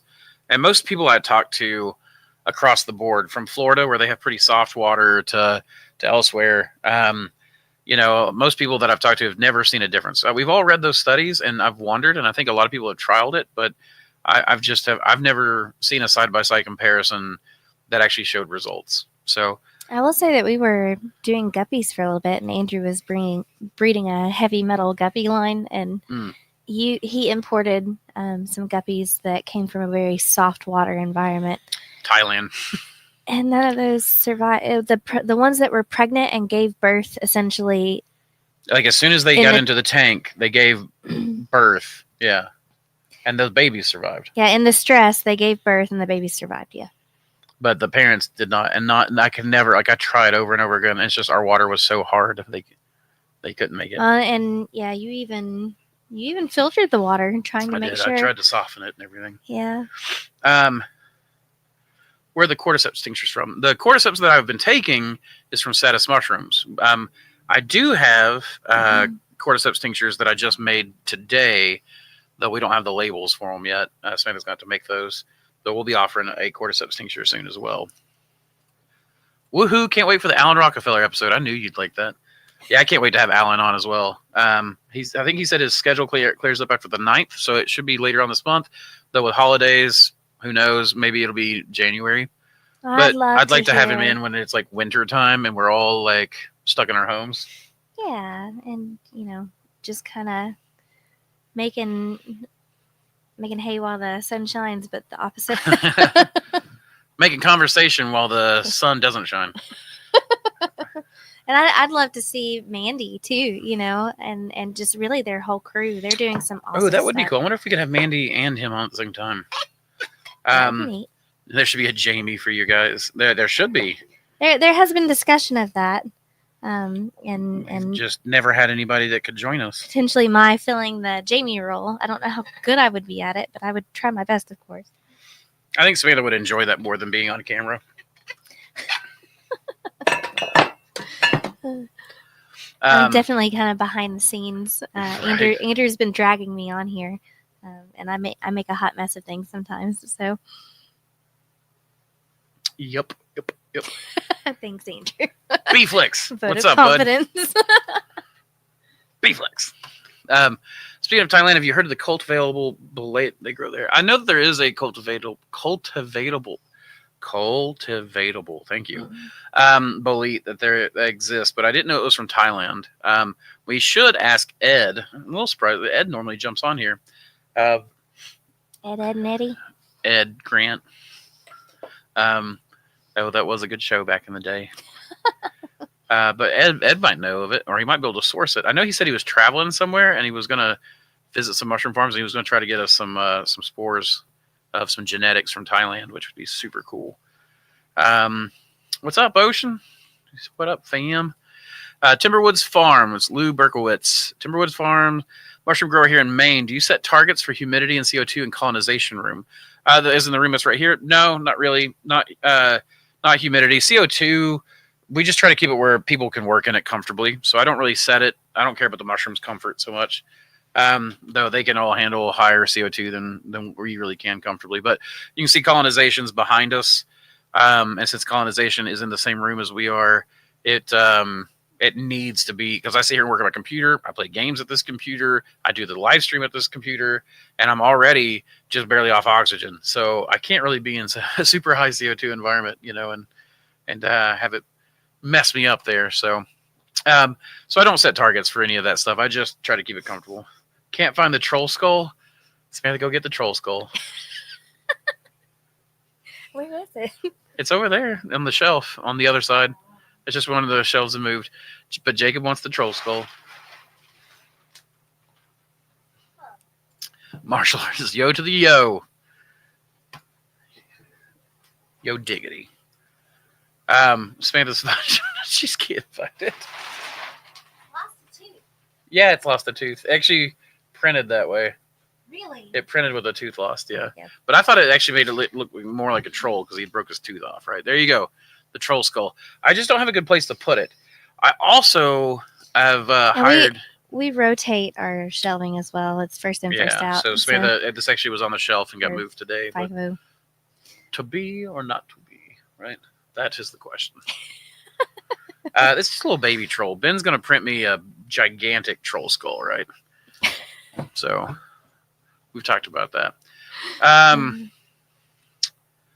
Let's see. Oh, yo to the yo. Have you guys tested different humidity levels and fruiting and their effect on lion's mane yields? We absolutely have.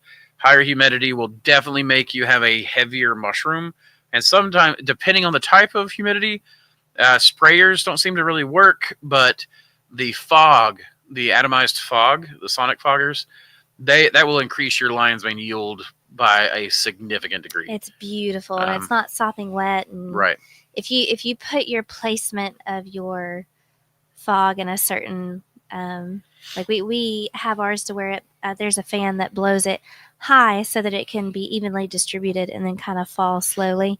Yep. And we get some really nice yields. I will say that if your grow room is quite dry, we had our fogger break one time, and then I delivered cases of lion's mane to a restaurant, and their walk-in was a bit humid, and the lion's mane basically just sucked up all the humidity and became a sopping wet mess. That will happen.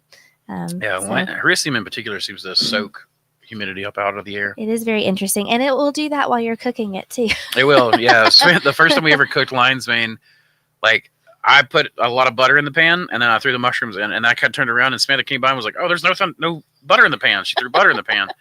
Then I turned around and I was like, "Where'd all my butter go?" And I put more butter in the pan, and we just kept cooking it. And apparently, both of us throwing butter in there until we cooked them, and then you literally bit into it, and it was just butter, like the whole thing, just butter in your mouth. Yeah. And I love butter, but I didn't like that butter. That was too much butter. That's too much butter. How would we get involved in selling your product? Hollis has emailed me. I'm putting together like a commissions sheet to figure out, it's basically 20% commissions is what we're looking at doing for people. But anyone that wants to sell our extracts, we'll do them in bulk for you.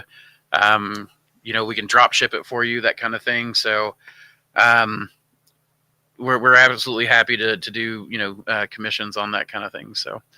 And I definitely want a sales force out there. So anybody, any mushroom farm, et cetera, that wants to sell our product, we're happy to bottle it up for you and get it out to you in bulk. We do bulk orders, so wholesale orders are cheaper. So if you sell a wholesale account, we also do residuals. So like, your first sale, you'll get 20. And then going forward, then we got a pricing sheet for all this stuff. And then going forward, it'll reduce down to like 10% residual every time they reorder. And then you like the way you work it, yo diggity. Like like the sales and the profit from all of this, it goes back to putting Andrew into the breeding program because that's what he likes the most. Oh gracious! I'm a breeder. Oh man! Oh wow, okay. My bad, guys. I'm way too. Are the live podcasts on a regular schedule where I can get reminders or something? Yeah. So if you hit the notification bell, YouTube will tell you. It's every Thursday, 4 p.m. Eastern. There was one time we did it on a Wednesday. That was last week. And that was just because it was Thanksgiving on Thursday. So unless there's a holiday, we're doing it every Thursday. And we're sorry, you all, for Like there were a lot of people that reached out for Black Friday deals and stuff like that. And there's a lot of small businesses around here. They're like, look, we're small. We're already, trying to make ends meet. We're not going to do Black Friday sales. We had actually published a 30% discount code, and then Tobias published his version of the website. And it kind of, but we did. A lot of people did order, and a lot of people got the 30% off. But it definitely kind of messed with things. To have the new website going live. So our hope with this week, especially if you're a regular, like you get 20% off for listening to the podcast, and then 15% off with the thank you note. So it actually competes against that 30% off that we offered for Black Friday, and it's together combined, it's 35% off. So yeah, we try to make it worth it. Frondosa grandiosa. I have consistently grown Hericium from mycelium emporium in temperatures from 55 to 65 degrees extremely well. They actually performed weaker in warmer temperatures. Yeah, I mean, it could definitely be a thing. Certain strains will not grow in the heat, and certain things will. So a lot of what we find around here definitely grows more in the heat side of things, but we have some cold varieties as well. Would Sam be interested in designing a tattoo with a ton of runes? Do you do commissions? Samantha has designed tattoos before, and she knows the rune sets. I mean, I can't show you my leg because I'd have to take my pants off on stream to do it, but I've got a leg sleeve done. It's got Samantha did a basic design, and then we handed it off to the tattoo artist and said, here's what we want, kind of go crazy with it. So I've got like a giant knotwork octopus that's taking down like a Viking ship with Thor coming in behind him, about to bash him in the head with the hammer. So Samantha does do that kind of stuff. I'm not saying that she will do that kind of stuff because she's really busy right now, but Jacob, just maybe reach out and see if she will. I miss doing my artwork, but at the same time, I've been working really hard on getting orders out and doing production and making up for lost time while being sick. And so right now it's probably not the best of time, but I would be absolutely maybe in the spring or summer. Samantha helped design this one. I can't really show it, I guess, but it's a gigantic Triskel, and Samantha helped design that. And the idea actually going forward is to we'll do smaller Triskels and then ever smaller Triskels, so it'll eventually be like just a raining of Triskels all the way down my arm of various sizes, shapes, patterns, etc. Well, you should tell the story behind it too. Like, I think that's what in my opinion makes tattoos special. What's the story behind it? Well, just like the year that you got that, So if you're willing to share, I'm you don't willing have to share. to. I guess I am. We'll get into my personal business, sure. Whatever. Don't want anybody to think that it's like a white supremacist tattoo. I will not go into my leg tattoo because there's a lot of symbolism there that's very, very personal. But the Triskel is all about flow state and just being in the flow, getting into the current of life. Kind of trying to search for that place where you're supposed to be, where you're maximizing your flow downriver, so to speak. And so you get where you're going with the least amount of effort, not fighting against the current, working alongside the current, and just putting yourself in a position to, we'll say maximally profit. But I mean, when I say profit, I don't mean financial gain, but rather it's a reminder of kind of something I pulled out of a mushroom trip of centering myself in the flow and getting positioned to where I live life, and it's not work, it's not fighting, it's not a struggle, but rather I am just accepting of the fact of where I'm at and making my efforts basically gain the maximum that they can gain while struggling the least amount that I can. So that's probably a pretty good cap for it. We won't have to go into the mushroom trip and all the symbolism that came out of it, but that's basically it. So, our first few cooking attempts with lion's mane were a mess. Yeah, no kidding. It really can be. It really, really can be. It can be a horrendous mess. Okay, I'll wait for yours, bro. I have a friend who's been going through some hard times, and they come in and that they have very low energy. Oh, wait for my what? Oh, the cordyceps. I mean, you can wait on mine, but Cetus, I don't know if they sell theirs on their website, but they produce a very good product. But yeah, I've got one. As soon as the Samantha gets the labels done and we get them in from the label provider, I'll have them listed on the website. Speaking of, our current labels have a bit of a typo. Well, we worked with a printer we're not happy with, so the first sets that go out will have that, but then going forward, we'll have it fixed. The Aussie 1970. Just wanted to say hi from Australia. I'm never home for the live cast. 10:07 a.m. here Friday, so normally working. Yeah, you guys live in the future. You know, you can't help it. The future be what it be. Well, guys, it seems to me like that's a fairly good place to stop it for today. We'll go into more depth on some lines. Maybe there's some specific studies that I want to pull out. But we'll also set up the side-by-side videos that we were talking about earlier. And I've got an episode on Golden and Enoki coming up soon. We'll do a collector's item typo. We'll do a bunch of other stuff as well. We're going to be having guests on. I want to get Josiah of ET Fungi on here since he used to host with us a couple of years ago. No, I can't tell you the lottery numbers. Yeah, well, you know. That would be nice. We could do a lot of good with that money. I could do a lot of good for me on that. We could feed the world. That's what we're trying to do. Yeah, I mean, trying to feed my kids first. Yeah, but you're achieving it in tandem. That's very true. Very true. The more I feed the world, the more I can feed my kids.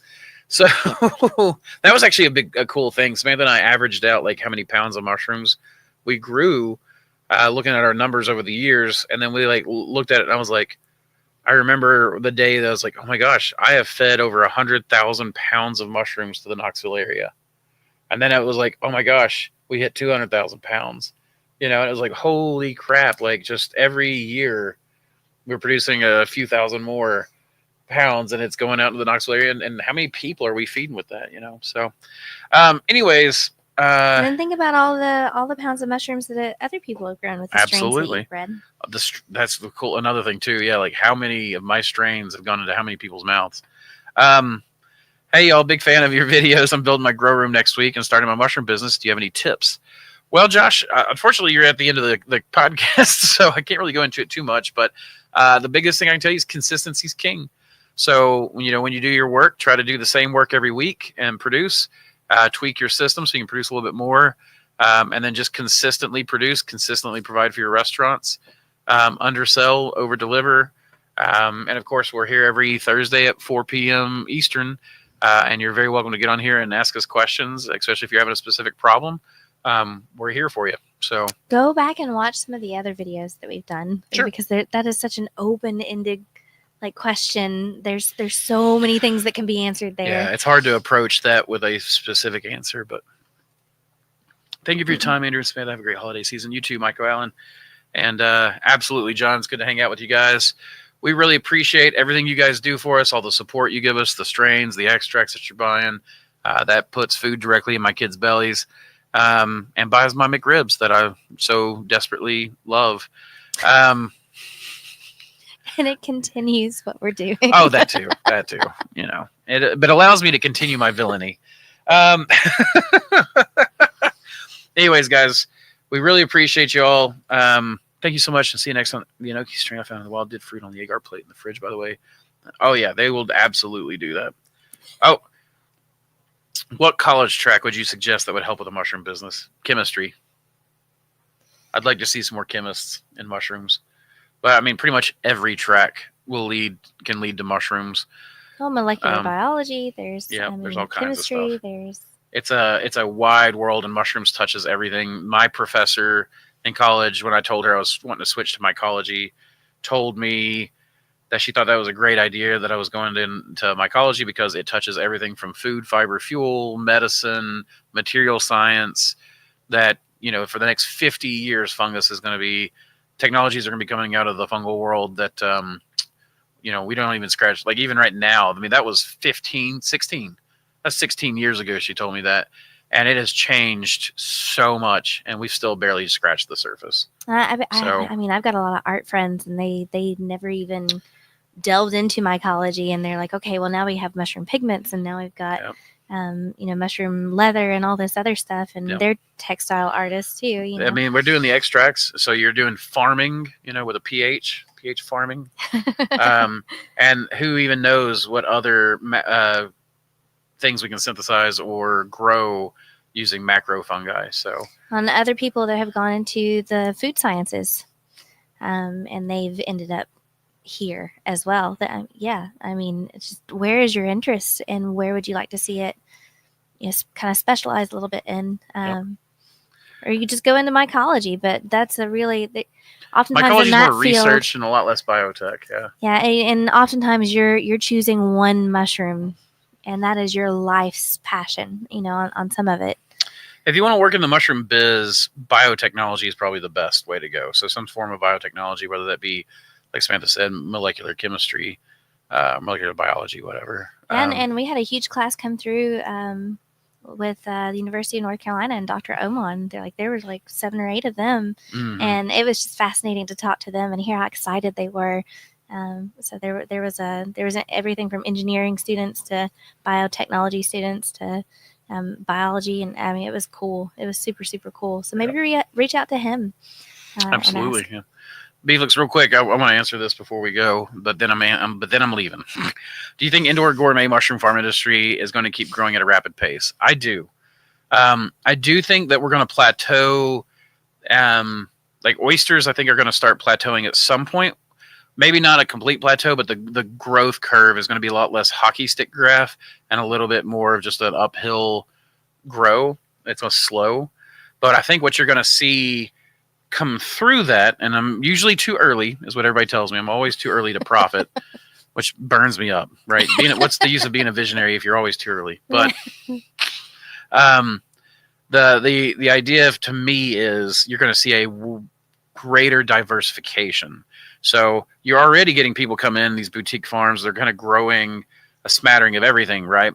But what I think you're going to see is you're going to start seeing people specialize in oyster farms, Hericium farms, Enoki farms, chestnuts, black poplars, or maybe the chestnut guys will alternate between chestnut and black poplar, et cetera, et cetera. Like there's a variety of ways this is going to go, but there's a huge amount of mushrooms. And then you talk about functional mushrooms, and you're talking about, now you asked about gourmet specifically, but there's not much difference between a functional mushroom farm and a gourmet mushroom farm.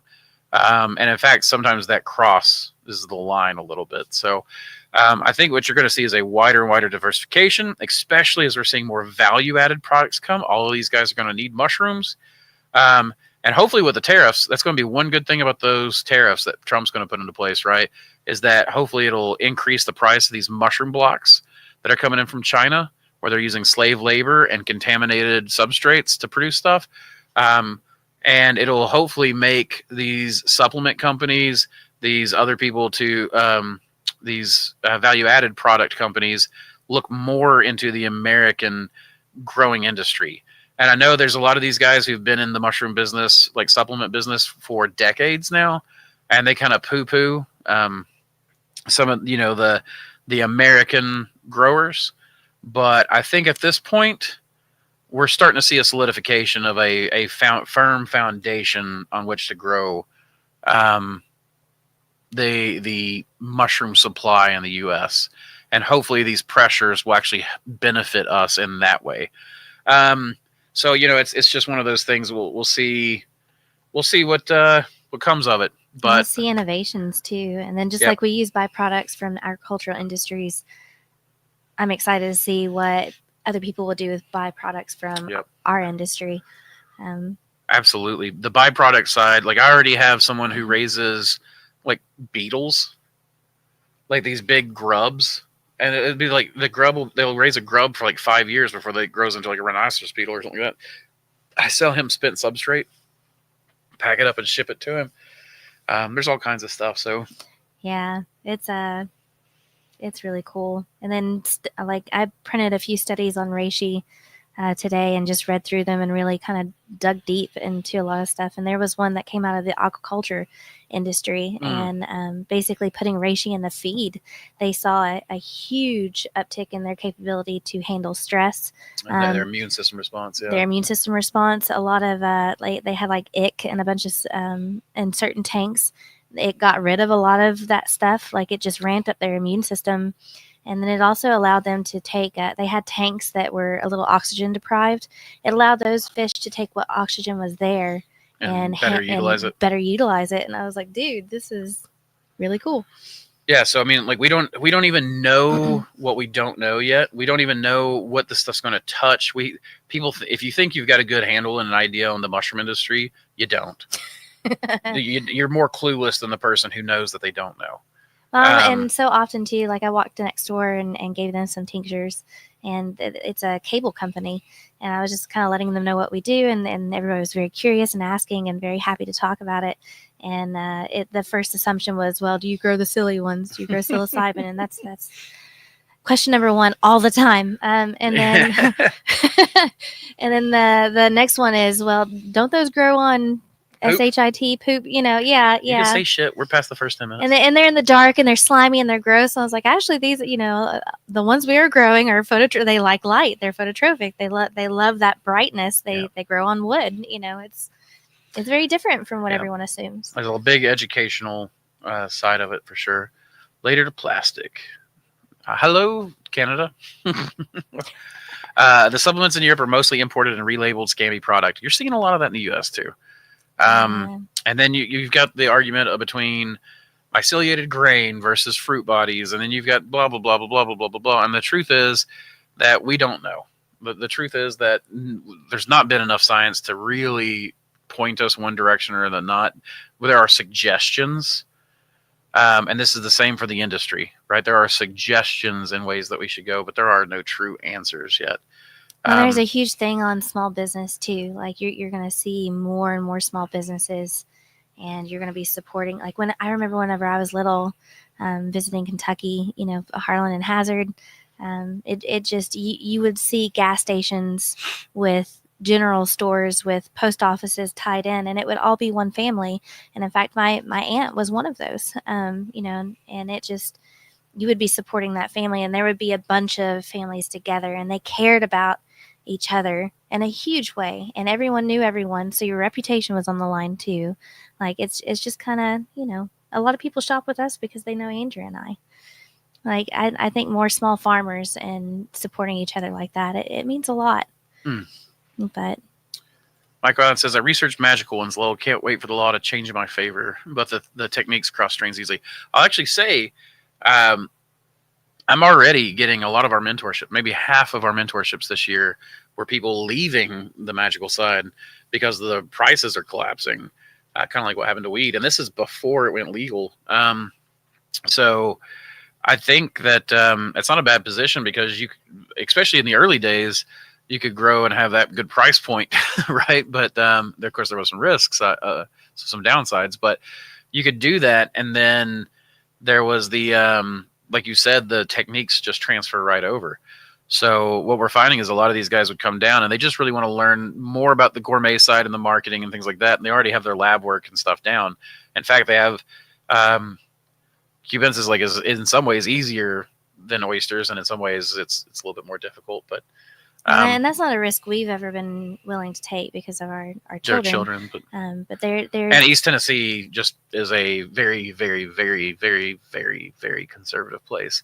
And it's like most people can guess, I do fall on the conservative side of things, but around here I'm a raging liberal, right? So it's all about where you end up on the spectrum. So you can travel to places where it's legal, right, and experience the stuff. But it's just I really love the therapy side of things. There's a lot of people that we talk to that have a huge passion for veterans with PTSD, and they like childhood trauma, and how maybe you can change some of your behaviors that aren't necessarily good for you and your loved ones. There's just so many neat things and aspects that Andrew and I get really excited about. But yeah, all of it's really, really cool. Absolutely. All right. Have you had any luck exporting? If you mean like cultures, absolutely. Well, we've not had anybody order extracts, but I mean, we have our LC premix and stuff leave. I'm sure our extracts would. They should be way easier than our cultures because our cultures are a living product and we have to do phytosanitary certificates. But we've shipped to Australia, New Zealand, Austria, France, Africa, South Africa, Israel, I will say Africa. Mongolia. I don't know if I said that one yet. Philippines. I can't remember where else, but yeah, we absolutely export strains. So there have been times where we've had to try and try again. Yeah, and there are definitely times where we've had to double do. We've had to do that with Denmark, and then we had to do that with Africa. With Africa, all of our cultures basically just died in the heat and dried out, so we had to try again at a different season. Justin's got the B-man. Question: I'm making 5-pound blocks of hardwood fuel pellets and bran. I just ran out of wheat bran, but I got wheat germ. Do you think wheat germ will work all right for the substitute? Yes, but you'll need to check its protein content in relation, and then just try to get the protein content similar to what you're doing with the wheat bran. So soon, Germany, I hope. Absolutely. Ah, wie geht's du? Du sprichst die Deutsch, ja?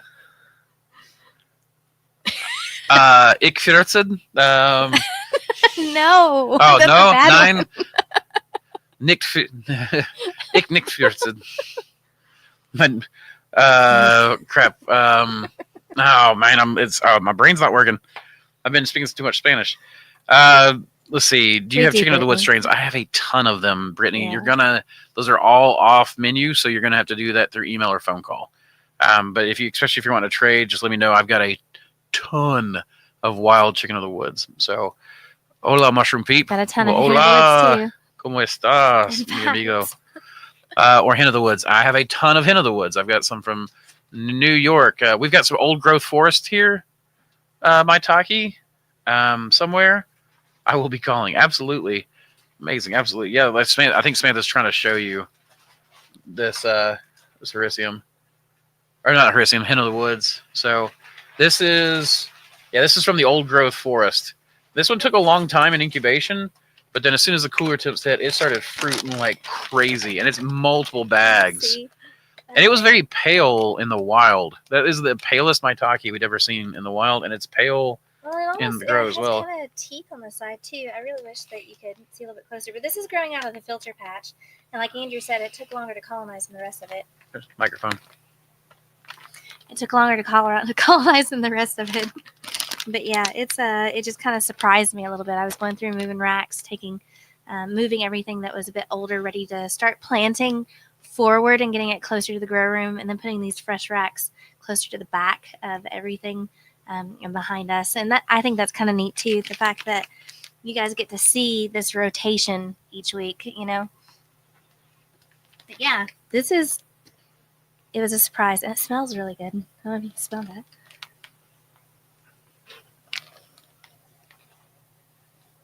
Well, we're going to eat that one for supper tonight. Yep. Hablamos español. Yeah. See? Well.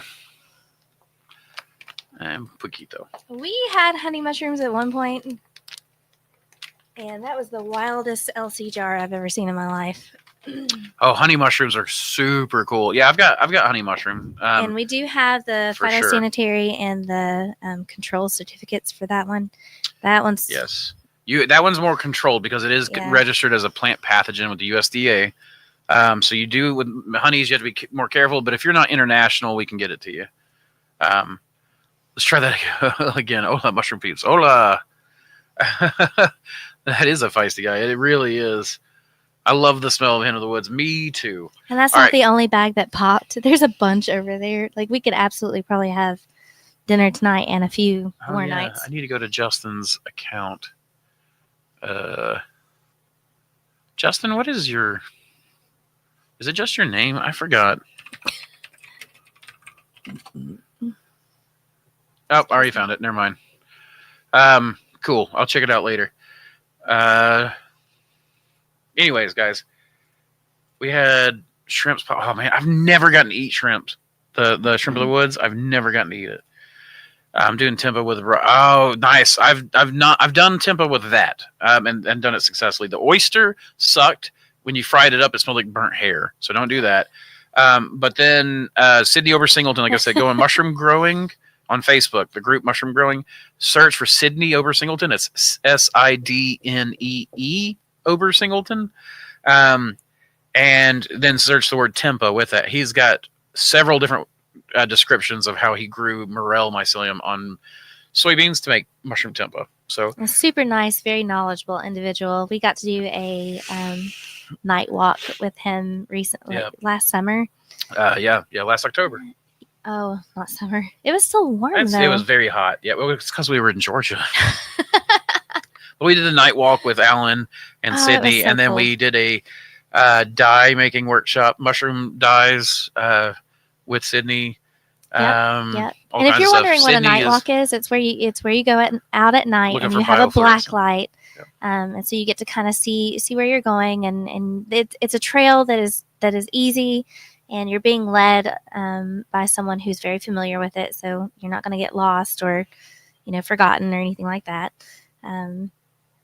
But yeah, it was really neat. And you look at bugs and insects, and sometimes you'll find some styrofoam, and that's where you all have bags and you kind of pick up trash as you go. Yeah, that's what we do. We just carry bags of trash out with us. Yeah. Okay, I'm about to pee myself, so I need to answer these and then get off. So I need you to stop expounding so much. I got excited. Before I expel so much. I'm looking for recommendations. You're fine. I want you to be excited. In fact, if I have to, you can just stay here and I can go pee. And Chris said that you have a beautiful voice, which I agree. And when she sings, sometimes when she's working, she'll sing and she'll not know that I'm there. And it is just so freaking beautiful. And sometimes when I'm sick, I'll lay my hand on her lap. Stop it. And she'll sit there and pet me and just kind of sing to me. And it's the most beautiful fucking thing in the entire fucking world. Anyways. I'm looking for recommendations for round block species. Gonna go Switch to an Asian Oh, gotcha. Well, I mean, really, you should be able to grow most things in those round blocks. Most Hericiums.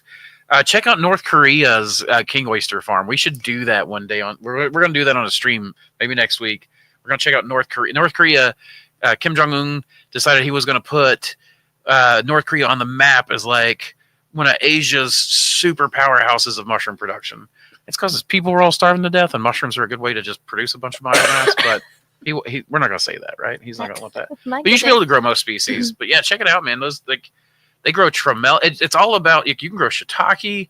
It's just all about how you treat it. But I love those the baggers, those revolver style baggers. And I'm trying to get Andrew to do book reviews, and there's a lot of books that go into specific. I do have like a cultivation techniques, so maybe we could do like a video and then a book that correlates with it. Oh, we're also going to do I talked to Foxy, who runs Experimyco, and we're going to start mining Reddit, and we're going to do some We're going to do an r/ segment where we go in and we're going to look at the nightmare that is Experimyco, where they literally just throw shit to the wall. Right now they're growing mushrooms on Bibles and Qurans and like all kinds of stuff. It's going to get us in trouble. It's super fun. I'm not saying that we should do that, and I'm not saying that I even respect that. I'm not making an opinion on any of it. I'm just saying this group's going to be fun. I already got in trouble today. Do you know anything about mushrooms absorbing foreign matter? No, they let you off with a warning. I still got in trouble. Do you know? Samantha hates getting in trouble. Do you know anything about mushrooms? By the way, whoever called and yelled at her the other day, if I find you and she tells me who you are, or if I find out who you are. Buddy. Anyways, do you know anything about mushrooms absorbing foreign matter and substrates? Curious because I saw something about growing mushrooms on a substrate soaked in an oil spill. Edible. They think so. They think it's going to be edible. The big thing is the heavy metals.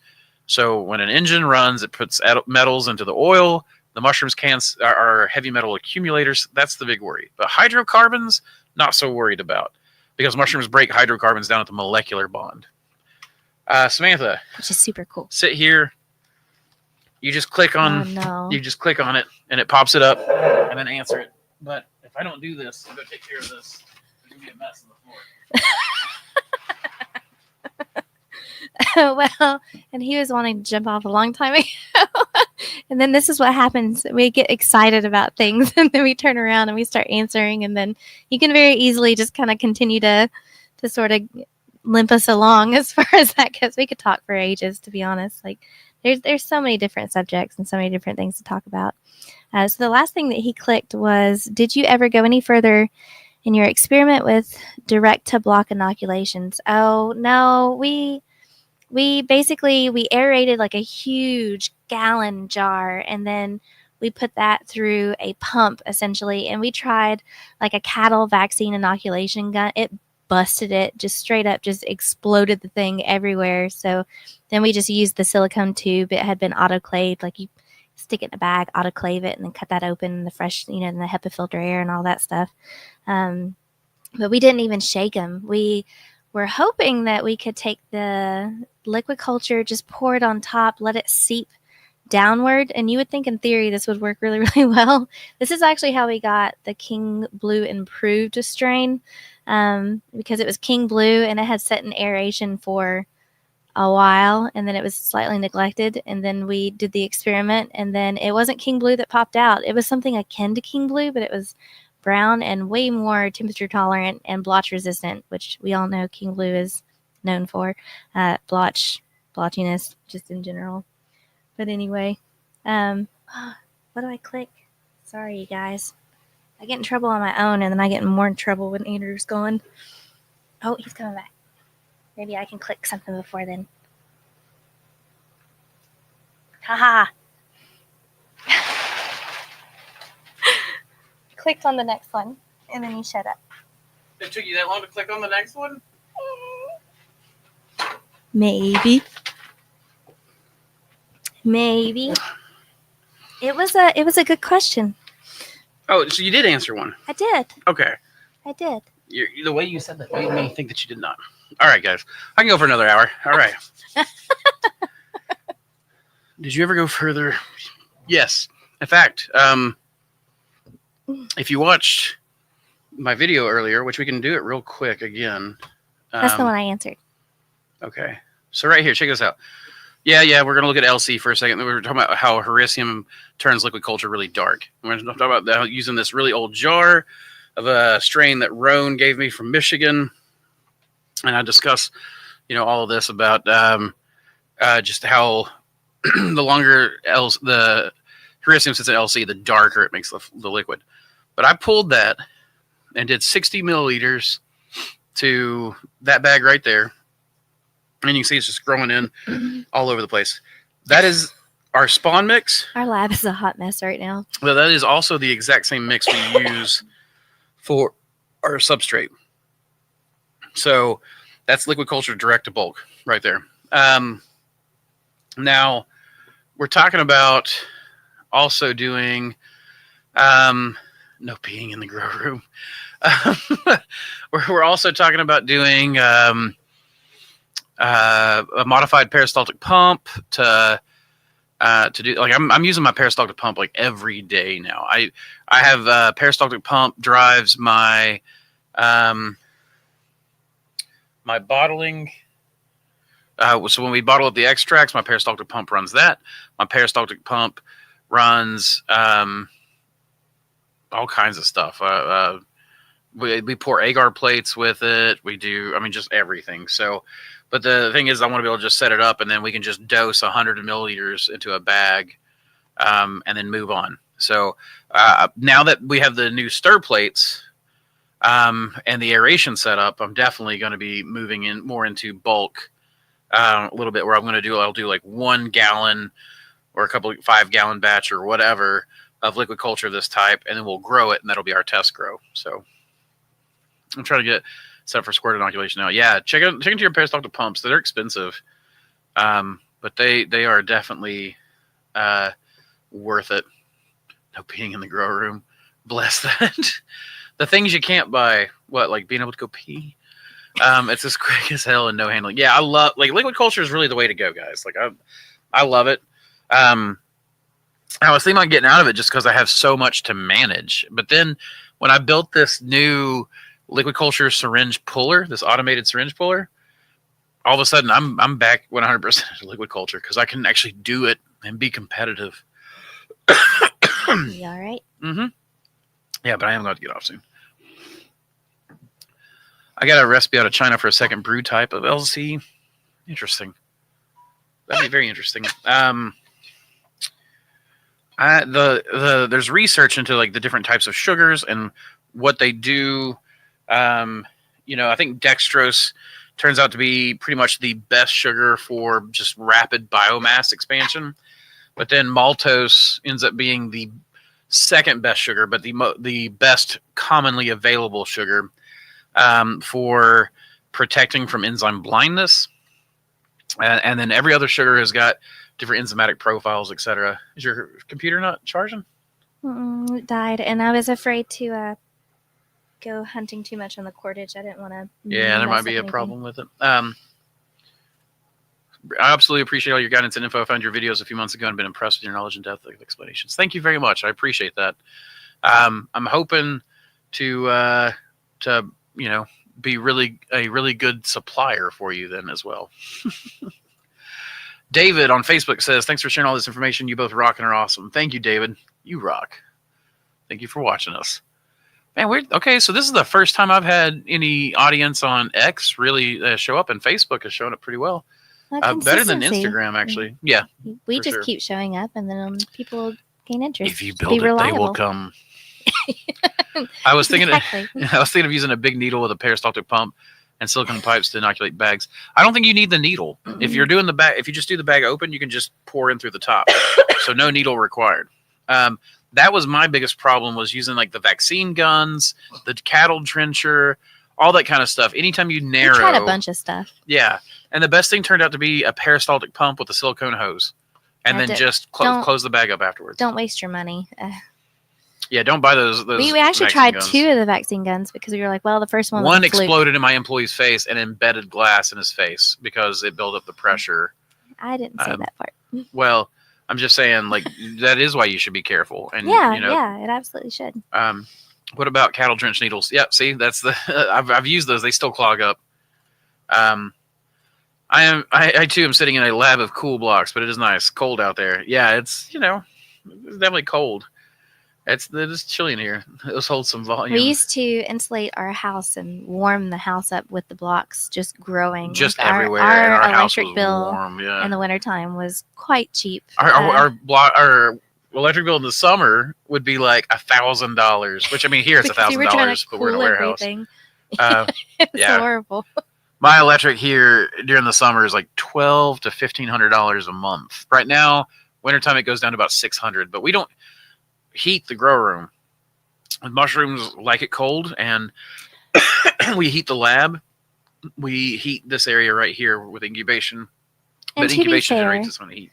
To be fair, there's multiple businesses, and Andrew and I carry the bill for all of them. Mm-hmm. And there's a lot of sealers and. Yeah, Man of War's here, and they run printers and CNCs and things like that, and they don't pay an electric, but they do pay rent. That we add the electric to. But the stuff. Have you done a second brew style of LC? I have not, that I know of. I don't know anything by that name, Aurora. So maybe I would if you expounded a little bit. But I'm not gonna have time to go over it right now. But I'll look it up later. Stuff from China, 2-stage, second stage, and a fermenter. I'll definitely check it out. My peristaltic pump brings all the boys to the yard. Damn straight it does. I mean, the packing machine. How long did we neglect that aerated jar that we used for KBI? Not that long. It didn't neglect long. In fact, I think we used it about peak. But that's the thing, is aeration definitely causes genetic drift more than any other style of brewing that I've seen, which is interesting to me to see main, cap, and stem going whole hog into aeration, because I don't think that they've really tested it as thoroughly. They've tested it for sterility, but I don't think that they realize that it causes genetic drift and things. We figured it out. I definitely think it's funny that they laughed at me when I did it, and then now they're selling it, but whatever. If you guys tried using a nebulizer with a 1% H2O2 mix in it, it will shut 4 lung and couch ASAP. I have not tried it, but I use a nebulizer for ibuterol. I've overspored myself enough times already. Yeah, I feel you there. I'm over the moon, stoked about chatting with you like Christmas. Thank you, Brittany. Me too. I am in BC, Canada. Oh, then you got it real cold. I'm going to stop complaining then. Van City Valkyrie. Learning a lot from you. Thanks a lot. Started a small mushroom farm recently in BC, Canada. Hey, both of you are in BC, Canada. Could have done it without your knowledge shared here. Well, thank you very much. I appreciate that. Go BC mushrooms. And then Alberta, Canada here. Or you had Aurora. I know LC is way more efficient, but what do you think of using colonized agar for grain inoculation? I do it all the time. I put the whole plate in, and then I work it into the sawdust where it's just a circle sitting right there in the front of the bag, so I can observe it the whole time. And then I watch it once it's grown about that far away from the agar plate. I then shake it up and bust all that agar up. We're in Burnaby. Great White North represents. I've gotten some from Main Cap and went and had the best results to what's that mean? I don't know. Normally it's TBD would be to be determined. TBH is to be honest. To be truthful. I went and had the best results to be truthful. Yeah, I mean, that's fine. Like I'm not saying that they don't know what they're doing for sure. Great White North represents damn straight. To be told. To be told. Gotcha. Yeah, I'm not saying don't buy from them. I would never say that. Vermont, US here. We are kind of Canada. Yeah, I would agree with that. You're all Yankees. That's what it comes down to. Wow. And that's okay. I love my Yankees. You carpetbaggers. I mean, I'll come for a visit this summer when I'm out on the motorcycle. Well, you're going to start a civil war all over again. Don't do that. No, they know I love them. I'll come for a visit this summer when I'm out on the motorcycle. You talking to your peeps in Canada, or are you coming down to Tennessee? Because that'd be one heck of a motorcycle ride. And if you came in summer, it'd be unbearably hot here. You need to come in the fall. Well, but then it might be unbearably cold for you. So, okay. Yeah, I get it. Okay, you're talking to Aurora. That makes more sense. Shots fired. All right, guys. I love y'all. Thank you very much. We've got almost 3 hours. I am now losing energy and starting to have some irritation in my lungs. But look how long we made it this time. I am recovering. I live. I live, Father. I live. He lives. But I want to live, Father. Might come to Tennessee as well. Damn straight you would have come to Tennessee. All of y'all. Next year. I'd love to go visit Canada. I'd like to go visit Canada. From what I hear, though, it's harder to get across the border. I want to go have waffles in Canada. You know the maple syrup. Exactly. The syrup's going to be amazing. Yes. All right, y'all. I'm going to skedaddle. Thank you all very much. Yeah, that's how they back their currency. And as always, y'all, keep spawning culture.